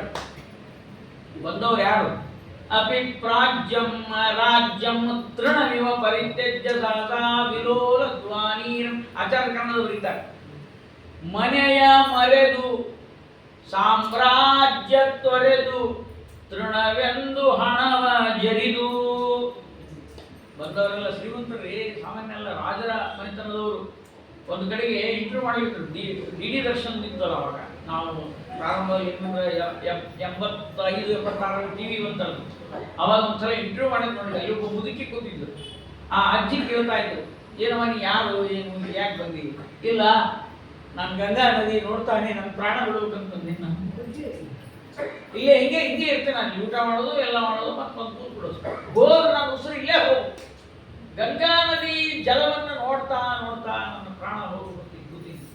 ಅಲ್ಲ ನಿನ್ಗೆ ಯಾರು ಹೇಳೋರು, ಯಾರು ಇಲ್ಲೇನು? 4 ಮಂದಿ ಮಕ್ಕಳಿದ್ದಾರೆ, ಎಲ್ಲರೂ ಕೋಟ್ಯಾಧೀಶರು. ಒಬ್ಬೊಬ್ಬರು ಒಂದೊಂದರೊಳಗಿದ್ದಾರೆ. ಆದರೆ ಪೆಟ್ರೋಲ್ ಬಂಕು ಅದು ಎಲ್ಲ ಭಾರಿ ಶ್ರೀಮಂತರು. ದಿಲ್ಲಿಯೊಳಗೆ 4 ದೊಡ್ಡ ದೊಡ್ಡ ಮನೆ ಕಟ್ಟ್ಯಾರ. ಅಲ್ವಾ, ಈ ವಯಸ್ಸಿನಾಗ ಎಲ್ಲಿರ್ಬೇಕು ಇಲ್ಲ, ನನಗೆ ಅದು ಅಪೇಕ್ಷೆ ಇಲ್ರಿ. ಗಂಗಾ ನದಿ ನಾನು ಯಾರನ್ನೂ ಕರ್ಕೊಂಡ್ ಬಂದಿಲ್ಲ, ಅವ್ರಿಗೆ ಯಾರಿಗೂ ತ್ರಾಸ ಕೊಡೋದಿಲ್ಲ. ನಾ ಇರೋದೇ ಇಲ್ಲಿ, ಅವ್ರು ಎಷ್ಟು ಹೇಳಿದ್ರು ನಾನು ಕೇಳಿಲ್ಲ ಅಂತ. ಅದನ್ನ ನೋಡಿದಾಗ ನನ್ನ ಕಣ್ಣಲ್ಲಿ ಅವಾಗ ಅನಿಸ್ತಿದ್ದಿಲ್ಲ. ಇನ್ನು ಪ್ರಾರಂಭದಲ್ಲಿ ಆಚಾರ್ಯರು ಓದ್ತಾ ಇದ್ದಿ, ಗಂಗಾ ಲಹರಿ ಓದಿದ ಮೇಲೆ ಜಗನ್ನಾಥ ಬರೀತಾನೆ ಅಪಿಪ್ರಾಜ್ಯಂ ರಾಜ್ಯಂ ತೃಣಮಿವ ಅಂತ. ಏನೋ ಲೆಕ್ಕಕ್ಕಿಲ್ಲ ಅವೆಲ್ಲ. ಮನೆಯ ಮರೆದು ಸಾಮ್ರಾಜ್ಯ ತೊರೆದು ತೃಣವೆಂದು ಹಣವ ಜರಿದು ಜೇತು ಜಾಲ ಜೋಕಾಲಿ ತೀರ ಆ ತೀರ ನೊರೆದು ಅಮೃತಕ್ಕಿಂತ ಸವಿ ಅಂಬು ಅಂಬೆ ತವ ಬೊಗಸೆ ತುಂಬ ಕುಡಿಯೇ. ಅಮೃತಕ್ಕಿಂತ ಸಿಹಿ ನಿನ್ನ ನೀರು. ಅಮೃತಕ್ಕಿಂತ ಸವಿ ಅಂಬು, ಅಂಬುದು ನೀರು, ಅಂಬೆ ಅಂತ ಆಚಾರದಲ್ಲಿ ಅಂಬು ಅಂಬೆ ರಾಷ್ಟ್ರಗೊಂಡರು. ಅಮೃತಕ್ಕಿಂತ ಸವಿ ಅಂಬು ಅಂಬೆ ತವ ಬೊಗಸೆ ತುಂಬ ಕುಡಿಯೇ. ಜನರಿಗಾಗುವ ಆನಂದದೆ ದುರ್ವ ಮೋಕ್ಷ ಸುಖವು ಕಡೆಯೇ. ಆ ಮೋಕ್ಷದ ಸುಖಕ್ಕಿಂತ ಇದು ಬಹಳ ಆನಂದ ಅಂತ ಆ ಜನ ಹೇಳ್ತಾ ಇದ್ದಾರವ. ಜಗನ್ನಾಥ ಇದನ್ನ ಕಣ್ಣಿಂದ ನೋಡಿ ನೋಡಿ ಹೇಳ್ತಾ ಇದ್ದಾರೆ. ಎಲ್ಲ ಹೇಳುವಾಗ ಇನ್ನೊಂದು ಮಾತಂದ, ಅಮ್ಮ ನಿನ್ನ ರೂಪ ಅಂದ್ರೆ ಜಗನ್ನಾಥ ಪಂಡಿತ ಗಂಗಾದೇವಿಯನ್ನ ತನ್ನ ಶಬ್ದ ಚಮತ್ಕಾರದಿಂದ ಕವಿ ಚಾತುರ್ಯದಿಂದ ಆ ಕಾವ್ಯವನ್ನು ಬರೆದಿದ್ದಾನೆ ಅಂತ ನಾವು ತಿಳ್ಕೊಳ್ಬಾರ್ದು. ಆ ದೇವಿಯನ್ನು ಕಂಡಿದ್ದಾನೆ, ಕಂಡು ಸ್ತೋತ್ರ ಮಾಡಿದ್ದ. ಅದಕ್ಕೊಂದು ಬಗ್ಗೆ ಈಗ ನಾವೆಲ್ಲ ಹಾಗೆ ಮಾಡಬೇಕು. ನಮ್ಮ ಮನೆಯೊಳಗ ಗಂಗಾಳದೊಳಗ ಗಂಗೆಯನ್ನು ಸ್ಮರಣೆ ಮಾಡಿ ಸ್ನಾನ ಮಾಡ್ತೀವಿ. ಸ್ನಾನ ಮಾಡುವಾಗ ಅವಳ ಚಿಂತನೆ ಯಾವ ರೀತಿಯಾಗಿರಬೇಕು ಅಂತ ಕವಿ ಹೇಳ್ತಾ ಇದ್ದಾನೆ. ಶರಚಂದ್ರ ಜ್ಯೋತ್ಸ್ನಾಂ ಜಗಲ ಶ್ವೇತಾಲ ಮುಕುಟಾಂ ಕರೈ ಕುಂಭಾಂಭೋಜೇ ವರವೇ ನಿರಾಸೌದೀ ಸುಧಾಧಾರಾಕಾರ ಅಂತ ಜಗನ್ನಾಥ ಪಂಡಿತ ವರ್ಣನೆ ಮಾಡ್ತಾ ಇದ್ದಾನೆ. ಆಚಾರ್ಯರ ಕನ್ನಡದಲ್ಲಿ ಶರದ ಚಂದ್ರ ಧವಲಾಂಗಿ ಗಂಗೆ ಶಿರ ಚಂದ್ರ ಚಾರು ಮುಕುಟೆ ಕಮಲ ಕಲಶವರ ಅಭಯವೀವ ನಾಲ್ಕೈಗಳಿಂದ ಪ್ರಕಟೆ. ಆ ಚಿತ್ರಣ ಕವಿ ಒಂದೇ ಸಾಧ್ಯ, ಚಿತ್ರಕಾವ್ಯ ಅಂತಾರೆ. ನಾವು ಕಣ್ಣಿಗೆ ಬರಬೇಕು. ಶರದ ಚಂದ್ರ ಧವಲಾಂಗಿ ಗಂಗೆ ಶಿರ ವರಸ್ವಾಮಿಗಳವರು ತೀರ್ಥ ಪ್ರಬಂಧದಲ್ಲಿ ಆ ತಾಯಿಯ ವರ್ಣನೆ ಮಾಡ್ತಾರೆ. ಗಂಗಾ ತಾಯಿಯನ್ನು ವರ್ಣನೆ ಮಾಡಿ ಅವಳನ್ನು ಜಡ ಅಂತ ತಿಳ್ಕೊಳ್ಬೇಡ್ರಿ ಅಂತ. ಜಡ ಅಂದ್ರೆ ಬರೀ ನೀರು ಅಂತ ಅಲ್ಲ. ಇದನ್ನ ಶಾಸ್ತ್ರದಲ್ಲಿ ಅಂದ್ರೆ ಬ್ರಹ್ಮಸೂತ್ರ ಮೊದಲಾದವುಗಳಲ್ಲಿ ನಿರ್ಣಯ ಮಾಡಿದ್ದ. ಓಂ ಅಭಿಮಾನಿ ವ್ಯಪದೇಶಸ್ತು ವಿಶೇಷಾಂಗತಿಭ್ಯಾಂ ಓಂ, ಇದು ಬ್ರಹ್ಮಸೂತ್ರ. ಇನ್ನೊಂದು ಸೂತ್ರ ಇದೆ, ಅದರ ಜೊತೆಗೆ ಓಂ ದೃಶ್ಯತೇಚ ಓಂ, ಇವೆರಡು ಒಂದರ ಮುಂದೆ ಬರ್ತದೆ. ಪೂರ್ವ ಪಕ್ಷ ಮಾಡ್ತಾರೆ. ಶ್ರೀಮದ್ ಜಯತೀರ್ಥರು ತಮ್ಮ ಸುಧಾ ಗ್ರಂಥದಲ್ಲಿ ಅದನ್ನು ಪೂರ್ವ ಪಕ್ಷ ಮಾಡ್ತಾರೆ. ಪೂರ್ವ ಪಕ್ಷ ಮಾಡಿಕೊಂಡು ಉತ್ತರ ಕೊಡಬೇಕು. ನಮ್ಮಲ್ಲೆಲ್ಲ ಪ್ರಶ್ನೆ ಉತ್ತರಗಳ ಒಂದು ವಿಷಯ ನಮ್ಮಲ್ಲೆಲ್ಲ. ಸುಮ್ಮನೆ ಮನವೇ ಆಚಾರ್ಯರು ಹೇಳ್ತಾರೆ ಅಂತ ಕೇಳ್ಕೊಂಡು ಹೋಗೋದಲ್ಲ. ನಮ್ಮಲ್ಲಿ ಎಷ್ಟು ಜನನೂ ಹಂಗೆ ಇದ್ದಾರೆ. ಎಲ್ಲ ಜನರಲ್ಲ, ನಿಮ್ಮಂಥವರಲ್ಲ, ಎಷ್ಟು ಜನ ಹಾಕಿದ್ದಾರೆ. ಏನಿದ್ದಾರೆ, ಒಬ್ಬ ರಾಜ ಇದ್ದಂತೆ, ಅವನಿಗೆ ಕತಿ ಕೇಳೋ ಹುಚ್ಚು. ಕತಿ ಕೇಳೋದು, ಅದಕ್ಕೊಬ್ಬನು ಅಪಾಯಿಂಟ್ಮೆಂಟ್ ಮಾಡಿದ್ದ, ನೀ ಕತೆ ಹೇಳೋದು ನಾ ಕೇಳೋದು. ಅವನ ಕತೆ ಹೇಳ್ತಿದ್ದ, ಇವಾಗ ಏನಿಲ್ಲ, ಸುಮ್ಮನೆ ತನ್ನ ಕೆಲಸ ಆರಾಮಾಗಿ ಕೂತ್ಬಿಡ್ತಿದ್ದ. ಅದು ಕೇಳ್ತಾನ ಅಂತ ಅನಿಸ್ತಿದ್ದಿಲ್ಲ. ಅದಕ್ಕೆ ಅವ್ನು ಸಿಟ್ಟು ಬಂದು ಕತೆ ಹೇಳೋನಿಗೆ. ಅವನ ಹ್ಞೂ ಅಂದರೆ ಕತೆ ಹೇಳ್ತೇವೆ. ಇಲ್ಲ ನಿಮ್ಮ ಪಗಾರನೂ ಬೇಡ, ನಿಮ್ಮ ವಸ್ತುನೂ ಬೇಡ, ನಾವು ಹೋಗ್ಬಿಡ್ತೀನಿ ನಾವು. ಹ್ಞೂ ಅಂತ ಕೇಳಿ ಹ್ಞೂ ಅಂದ್ರೆ ಚಂದ ಇದೆ ಕತೆ. ಒಂದೂರಾಗ ಒಬ್ಬ ರಾಜ ಇದ್ದ ಅಂದ್ರೆ ಹ್ಞೂ ಅನ್ಬೇಕು ಅಂದ್ರೆ ಚಂದ ಇದೆ. ಪ್ರವಚನದಾಗ ಏನು ಅನ್ಬೇಕಂತ ತಿಳಿಸ್ತದ, ಕತೆ ಹೇಳೋದಾಗ ಇರ್ಬೇಕು. ಅದಕ್ಕೆ ಹ್ಞೂ ಅನ್ಲಿಕ್ಕೆ ಒಬ್ಬರು ಕೂರಿಸಿರ್ತಾರೆ. ಅಜ್ಜಂದ್ರು ಕತೆ ಹೇಳ್ಬೇಕಾದ್ರೆ ಒಬ್ಬಮ್ಮ ಹ್ಞೂ ಅಂತಿರ್ಬೇಕು. ಹಂಗೆ ಹ್ಞೂ ಅಂತ ಹೇಳ್ತೇನ್ರಿ, ಇಲ್ಲಾಂದ್ರೆ ಇಲ್ಲ ಅಂದ್ರೆ ರಾಜರು ಆಯ್ತು. ಒಂದೂರಾಗ ಇಬ್ಬರು ಅಣ್ಣ ಇದ್ರು, ಹ್ಞೂ ಅಂದ. ಆ ಅಣ್ಣ ತಮ್ಮಂದ್ರು ತಂದೆ ಇರೋ ತನಕ ಬೇರೆ ಆಗಲಿಲ್ಲ, ಹ್ಞೂ ಅಂದ. ತಂದೆ ಒಂದು ಸತ್ತ, ಆಮೇಲೆ ಬೇರೆ ಆದ್ರು, ಅದಕ್ಕೆ ಹ್ಞೂ ಅಂದ. ಬೇರೆ ಆದಾಗ ಏನು ಮಾಡಿದ್ರು, ಮನೆಯಾಗಿನ ಸಾಮಾನೆಲ್ಲ ಒಬ್ರಿಗೊಬ್ರು ಹಂಚಿಕೊಂಡ್ರು, ಹ್ಞೂ ಅಂದ. ಹಂಚಿಕೊಳ್ಳುವಾಗ ಮನೆಗೊಂದೊಂದು ಬಾವಿ ಇತ್ತು, ಅದು ಒಂದೇ ಬಾವಿ ಇತ್ತು. ಆದ್ದರಿಂದ ಅದನ್ನ ಯಾರು ಪಾನಿ ಕೊಡ್ಬೇಕು ಅಂತಂದ್ರು. ಅಣ್ಣ ನನಗೆ ಬೇಡ, ನೀ ಇಟ್ಕೊಂತಂದ. ಅದಕ್ಕೆ ತಮ್ಮನ ಮನೆಯನ್ನು ನೋಯ್ಬೇಕಲ್ಲ ಬಾವಿ, ಅದನ್ನ ಎತ್ತಿ ಬಟ್ಟೆಗೆ ಇಟ್ಕೊಂಡು ಹೋದ. ಬಾವಿ ಎತ್ತಿ ಬಟ್ಟೆಗೆ ಇಟ್ಕೊಂಡು ಹೋದ ಅಂದ್ರೆ ಅದಕ್ಕೂ ಹ್ಞೂ ಅಂದ. ಇವ ಕತೆ ಹೇಳೋವನ್ನ ಇನ್ಮೇಲೆ ಹೇಳೋದು ನಮ್ಗೆ ಅದೇ ಜನ ಇಲ್ಲ. ಯಾಕಂತ ಕೇಳೋದೇ ನೋಡ್ರಿ, ಪ್ರಶ್ನೆ ಮಾಡೋದೇ ಇಲ್ಲ. ಇದು ದೊಡ್ಡ ದೋಷ ನಮ್ಮಲ್ಲೆಲ್ಲ ಇರೋದು. ಆಚಾರ್ಯ ಬಂದವರು ಹೇಳ್ತಾರೆ, ಆಲೋಡ್ಯ ಸರ್ವಶಾಸ್ತ್ರಾಣಿ ವಿಚಾರ್ಯ ಚ ಪುನಃ ಪುನಃ ಇದಮೇಕಂ ಸುನಿಷ್ಪನ್ನಂ. ಅಲ್ಲಿ ತನಕ ಪ್ರಶ್ನೆ ಕೇಳೋದೆ ಧ್ಯೇಯೋ ನಾರಾಯಣ ಸದಾ. ಇದು ಮಾಡದೇ ಇದ್ರೆ ಮಾಧ್ವರ್ಯ ಅಲ್ಲ. ನಾವು ಬಹಳ ಮಂದಿ ಮಾಧ್ವರ್ಯ ಏನು ಆಗ್ತಾ ಇದ್ದೇವೆ ಅಂದ್ರೆ ಯಾರು ದೊಡ್ಡವ್ರು ಏನೋ ಹೇಳಿದ್ಕೂಡ ಅವ್ರು ಹೇಳ್ಯಾರ ಮುಂದಿರೋತ್ತಲ್ಲಿ ಮಾತಾಡಂಗಿಲ್ಲ. ಹಂಗಿತ್ತಂದ್ರೆ ಶಂಕರಾಚಾರ್ಯ ಹೇಳಿದ್ದನ್ನು ಮಧ್ವಾಚಾರ್ಯ ಒಪ್ಕೋಬೇಕಾಗಿತ್ತಲ್ಲ. ಅವ್ರು ಹಿಂದಿನವ್ರು, ದೊಡ್ಡವರು ಅಂತಲ್ಲ, ಹಿಂದಿನವರು. ಹಿಂದಿನವ್ರು ಹೇಳೋ ಪ್ರಾಚೀನ ಪರಂಪರೆಯನ್ನು ನಾವು ಒಪ್ಕೊಂಡ್ಬಿಡೋಣ ಅಂತಂದಿದ್ರೆ ಬಾಧ ಯಾಕೆ ಮಾಡಬೇಕಾಗಿತ್ತು? ತತ್ವ ಸಿದ್ಧಾಂತವನ್ನು ರಾಮಾನುಜಾಚಾರ್ಯರು, ಶಂಕರಾಚಾರ್ಯರು, ಅದಲ್ಲದೆ ಮತ್ತೆ ಹಿಂದೆ 21 ಮತಗಳು ಎಲ್ಲರನ್ನು ವಿಮರ್ಶೆ ಮಾಡಿ ವಿಚಾರ ಮಾಡಿ ಯಾರು ಟೀಕಾ ಮಾಡೋದು ಅಂತಿಲ್ಲ. ಪರಮಾತ್ಮ ತತ್ವಾರ್ಥ ನಿರ್ಣಯ ವಾದೇ ವಾದೇ ಜಾಯತೆ ತತ್ವಬೋಧ. ಆ ತತ್ವವನ್ನು ನಿರ್ಣಯ ಮಾಡಬೇಕಾದ್ರೆ ವೈಚಾರಿಕ ಪ್ರಪಂಚ ಕೊಟ್ಟಂತಹ ಜಗತ್ತಿನೊಳಗೆ ಒಂದೇ ದೇಶ ಅನ್ನೋದು ಭಾರತ ದೇಶ. ಈ ದೇಶ ಬಿಟ್ಟರೆ ಇನ್ಯಾರೂ ವಾದಕ್ಕೆ ಮಹತ್ವ ಕೊಡೋದೆ. ಬೇರೆ ದೇಶದಲ್ಲಿ ವಾದ ಮಾಡಿದ್ರೆ ತಗಿನೇ ಕತ್ತಿನಿಂದ ದೇವರ ಬಗ್ಗೆ ಮಾತಾಡೋಂಗಿಲ್ಲ, ನಿಂದೆ ಮಾಡೋಂಗಿಲ್ಲ, ಏನೋ ಅನ್ನೋಂಗಿಲ್ಲ. ನಮ್ಮಲ್ಲಿ ಹಾಗಲ್ಲ. ನಮ್ಮಲ್ಲಿ ಹೇಳ್ತಾರೆ ವಾದ ಸ್ವಾಮಿಗಳು ಸಮುದ್ರ ಮಂಥನ ಮಾಡೋದು. ಸಮುದ್ರ ಮಂಥನ ಮಾಡೋಕೆ ಯಾರಿದ್ರು? ಇಲ್ಲಿ ದೇವತೆಗಳಿದ್ರು, ದೈತ್ಯರಿದ್ರು. ಆ ದೈತ್ಯರೆಲ್ಲ ನಾಸ್ತಿಕರು, ದೇವತೆಗಳೆಲ್ಲ ಆಸ್ತಿಕರು. ನಿಮ್ಮನೆಯೊಳಗೂ ನಾಸ್ತಿಕರು ಹಿಡ್ಕೊಂಡೇನೆ ತತ್ವ ಮಾಡ್ರಿ, ಮಥನ ಮಾಡ್ರಿ. ಇದು ಕೊಟ್ಟಂತಹ ದೇಶ. ಆದ್ದರಿಂದ ಅವೆಲ್ಲ ವಿಚಾರ ಮಾಡಬೇಕು. ಈ ಹಿನ್ನೆಲೆಯಲ್ಲಿ ಪೂರ್ವ ಪಕ್ಷ ಏನು? ಆಪೋ ಬ್ರುವನ್, ನೀರುಗಳು ಮಾತಾಡಿದವು. ಮೃದ ಬ್ರವೀತ್, ಮಣ್ಣು ಮಾತಾಡಿತು ಅಂತ ವೇದದಲ್ಲಿ ಹೇಳಿದ್ದಾರೆ. ವೇದವ್ಯಾಸಾಚಾರ್ಯ ಹೇಳಿದ್ರು ನಾವೇನಂತಿದ್ವಿ? ನರಸಿಂಹಾಚಾರ್ಯರು ಅಲ್ಲ, ವೇದವ್ಯಾಸ ದೇವರು ನಮಗೆ ಹೇಳ್ತಾ ಇದ್ದಾರೆ. ವೇದಗಳನ್ನು ವಿಭಾಗ ಮಾಡಿದ ವೇದವ್ಯಾಸ ದೇವರು ಇಲ್ಲೆಲ್ಲ ಅವ ಇಂಥವು ಮಾತುಗಳು ಏನು ಮೃದ ಬ್ರವೀತ್ ಆಪೋಪೂರ್ವನ್ ಇದೆ. ಸರಿ, ಮುಂದೇನು ಮಾಡೋದು? ಅವ ಅಂತ ಈ ನೀರು ಮಾತಾಡಿತು ಅಂತ ಅನುಭವಕ್ಕೆ ಬರುವುದಿಲ್ಲ, ಮಣ್ಣು ಮಾತಾಡಿತು ಅನ್ನೋದು ಅನುಭವಕ್ಕೆ ಬರುವುದಿಲ್ಲ. ಅನುಭವಕ್ಕೆ ಬಾರದೇ ಇರುವ, ಯಾರೂ ನಂಬದೇ ಇರುವ, ಯಾರೂ ಒಪ್ಪದೇ ಇರುವ ಇಂತಹ ಮಂತ್ರಗಳು ವೇದದಲ್ಲಿದೆ ಅಂದರೆ ಇದರಿಂದ ಬ್ರಹ್ಮನೇ ನಿರ್ಣಯ ಮಾಡ್ತೀರಿ ಅಂತ ಕೇಳೋದು. ಇಲ್ಲೇ ಕಾಮನ್ ಸೆನ್ಸ್ ಯಾರಿಗೂ ಗೊತ್ತಾಗ್ತದೆ. ಇದಕ್ಕೆ ಅವ್ರಿಗೆ ಮೂರ್ಖತನದ ಮಾತುಗಳಿವೆಲ್ಲ. ಈ ಮಾತುಗಳಿಂದ ಬ್ರಹ್ಮನನ್ನೇ ಹೇಗೆ ನಿರ್ಣಯ ಮಾಡ್ತೀರಿ ಅಂತ ಪೂರ್ವಪಕ್ಷ ಜೈತೀರ್ಥರು ಮಾಡ್ತಾರೆ. ಅದಕ್ಕೆ ಉತ್ತರವನ್ನು ಕೊಡ್ತಾ ಇದ್ದಾರೆ. ಮಣ್ಣು ಮಾತಾಡಿತು ಅಂದ್ರೆ ಮಣ್ಣಲ್ಲಪ್ಪ, ಮಣ್ಣಿನ ಅಭಿಮಾನಿ ದೇವತೆ ಮಾತಾಡಿತು. ನೀರುಗಳು ಮಾತಾಡಿ ನೀರಿನ ಅಭಿಮಾನಿ ದೇವತೆ ಮಾತಾಡಿತು. ಅದಕ್ಕೆ ಓಂ ಅಭಿಮಾನಿ ವ್ಯಪದೇಶಸ್ತು ವಿಶೇಷಾನುಗತಿಭ್ಯಾಂ ಓಂ. ಈ ಅಭಿಮಾನಿ ವ್ಯಪದೇಶ ಅನ್ನೋದು ಒಂದು ಮಾತು. ವಿಶೇಷಾನುಗತಿ ಅಂದರೆ ವಿಶೇಷವಾದ ಅನುಗತಿ. ನಿಮ್ಮ ಮನೆಯೊಳಗೆ ಸಾವಿರಾರು ಕೋಟಿ ಮನೆಯೊಳಗೆ ನೀವು ನಿಮ್ಮ ಮನೆ ಗಂಗಾಳದೊಳಗೆ ಗಂಗೆಯನ್ನು ಕರೆದ್ರೆ ಅಷ್ಟೂ ಮನೆಗೆ ಬರ್ತಾವ. ಇದು ವಿಶೇಷಾನುಗತಿ. ಅದಕ್ಕೆ ದೇವತೆಗಳಿಗೆ ಸಾಂಶರು ಅಂತ ಕರೀತಾರೆ. ಸಾಂಶರು ಅಂದ್ರೆ ಅಂಶ ಸಹಿತರಾಗಿರುವವರು ಎಲ್ಲ ಕಡೆ ಇರ್ತಾರೆ. ಎಲ್ಲೆಲ್ಲಿ ಎಷ್ಟು ಮನೆಯೊಳಗೆ ಕಾರ್ಯಕ್ರಮ ಮಾಡೋದು ಅಷ್ಟು ಮನೆಗೂ ಗಂಗಾ ಕರೆದಿರ್ತಾರ, ಅಲ್ಲಿಯೂ ಬರ್ತಾಳೆ. ನಿಮ್ಮೊಮ್ಮೆ ಗಂಗೆ ಆಚಾರ ಹೇಳ್ತಿರ್ತಾರೆ ಗಂಗೆ ಜಮನೆ ಚೇ ಗೋದಾವರ ಅಂತ ಅಲ್ಲಿ ಹೋಗ್ಬೇಡ, ಆಮೇಲೆ ಬರ್ತೇನೆ ನಂಗಿಲ್ಲ. ನಮ್ಗೆ ಹಂಗಲ್ಲ, ನಾವು ಸಂಶಯರಲ್ಲೇ ಇಲ್ಲ, ನಿರಂಶರ ನಾವು. ಮತ್ತು ಸಂಕ್ರಾಂತಿ ಕಾರ್ಯಕ್ರಮ ಮಾಡೋದು ಇಲ್ಲೇ ಆಚಾರ ಇಲ್ಲೇ ಇದ್ದಾರೆ. ಒಂದೇನಾಗ್ಬಿಟ್ಟು ಏನೋ ಜಗಳ ಆಗ್ಬಿಟ್ಟಿತ್ರಿ. ಆ ಜಗಳದಾಗ ನನ್ನ ಹೆಸರು ಬರ್ಸಿಟ್ಟ ಪೊಲೀಸರಿಗೆ, ಪೊಲೀಸ್ ಸ್ಟೇಷನ್ ನನ್ನ ಹೆಸರು ಬರ್ಸಿಟ್ಟ. ಅವ್ನು ಪೊಲೀಸರಿಗೆ ಬಂದರು, ಬಂದು ಸಂಖ್ಯೆ ಹೇಳಿದ್ದಾರೆ ಜೊತೆ ಬಂದರು. ಆಚಾರ ಮಾಡಿ ಹೋಗೋಣ ಅಂದ್ರೆ ಅಲ್ರಿ ನಾನು ಇಲ್ಲಿದ್ದೀನಿ ಅಲ್ಲ ಹೇಳ್ಬಾರ್ರಿ, ಅಲ್ಲಿ ಬಂದ್ಮೇಲೆ ಅಲ್ಲಿ ಹೇಳ್ರಿ ನಿಮ್ಮ ಹೆಸರು ಬಂದದ ಇದ್ರೊಳಗೆ ಯಾವ್ದೇನು ಅಪಾಯಕ ಲಿಸ್ಟ್ ಅದ್ರೊಳಗೆ ನಿಮ್ದು ಬಂದದ ಆರೋಪ ನಿಮ್ಮ ಮೇಲೆ ಬರ್ರಿ ಈಗ ಅಂತಂದ್ರು. ಅಂದು ಕೂಡ ನಾನು ಅಲ್ರಿ ನಾನು ಇಲ್ಲಿ ಇದ್ದದ್ದನ್ನು ಇಷ್ಟು ಮಂದಿ ನೋಡ್ಯಾರ, ಅವ್ರನ್ನ ಕೇಳಿದ್ರೆ ಸಾಕ್ಷಿ ಬೇಕಲ್ಲ. ಅವಾಗ ನಿಮ್ಮನ್ನು ಕೇಳ್ತೀವಿ ನಿಮ್ರಪ್ಪ ಅಂತ ಹೇಳಿದ್ರು. ನಮ್ಗೇನು ಗೊತ್ತಿರಿ ನೀವು ಅಂದ್ರೆ ಒಳಗೆ ನಾವು ಅಂದ್ರೆ ಎಷ್ಟು ನಿರಂಶರಿಗೆ ನಾವು ಒಂದೇ ಕಡೆ ಇರ್ತೇವೆ ಅನ್ನೋ ಗೊತ್ತದ.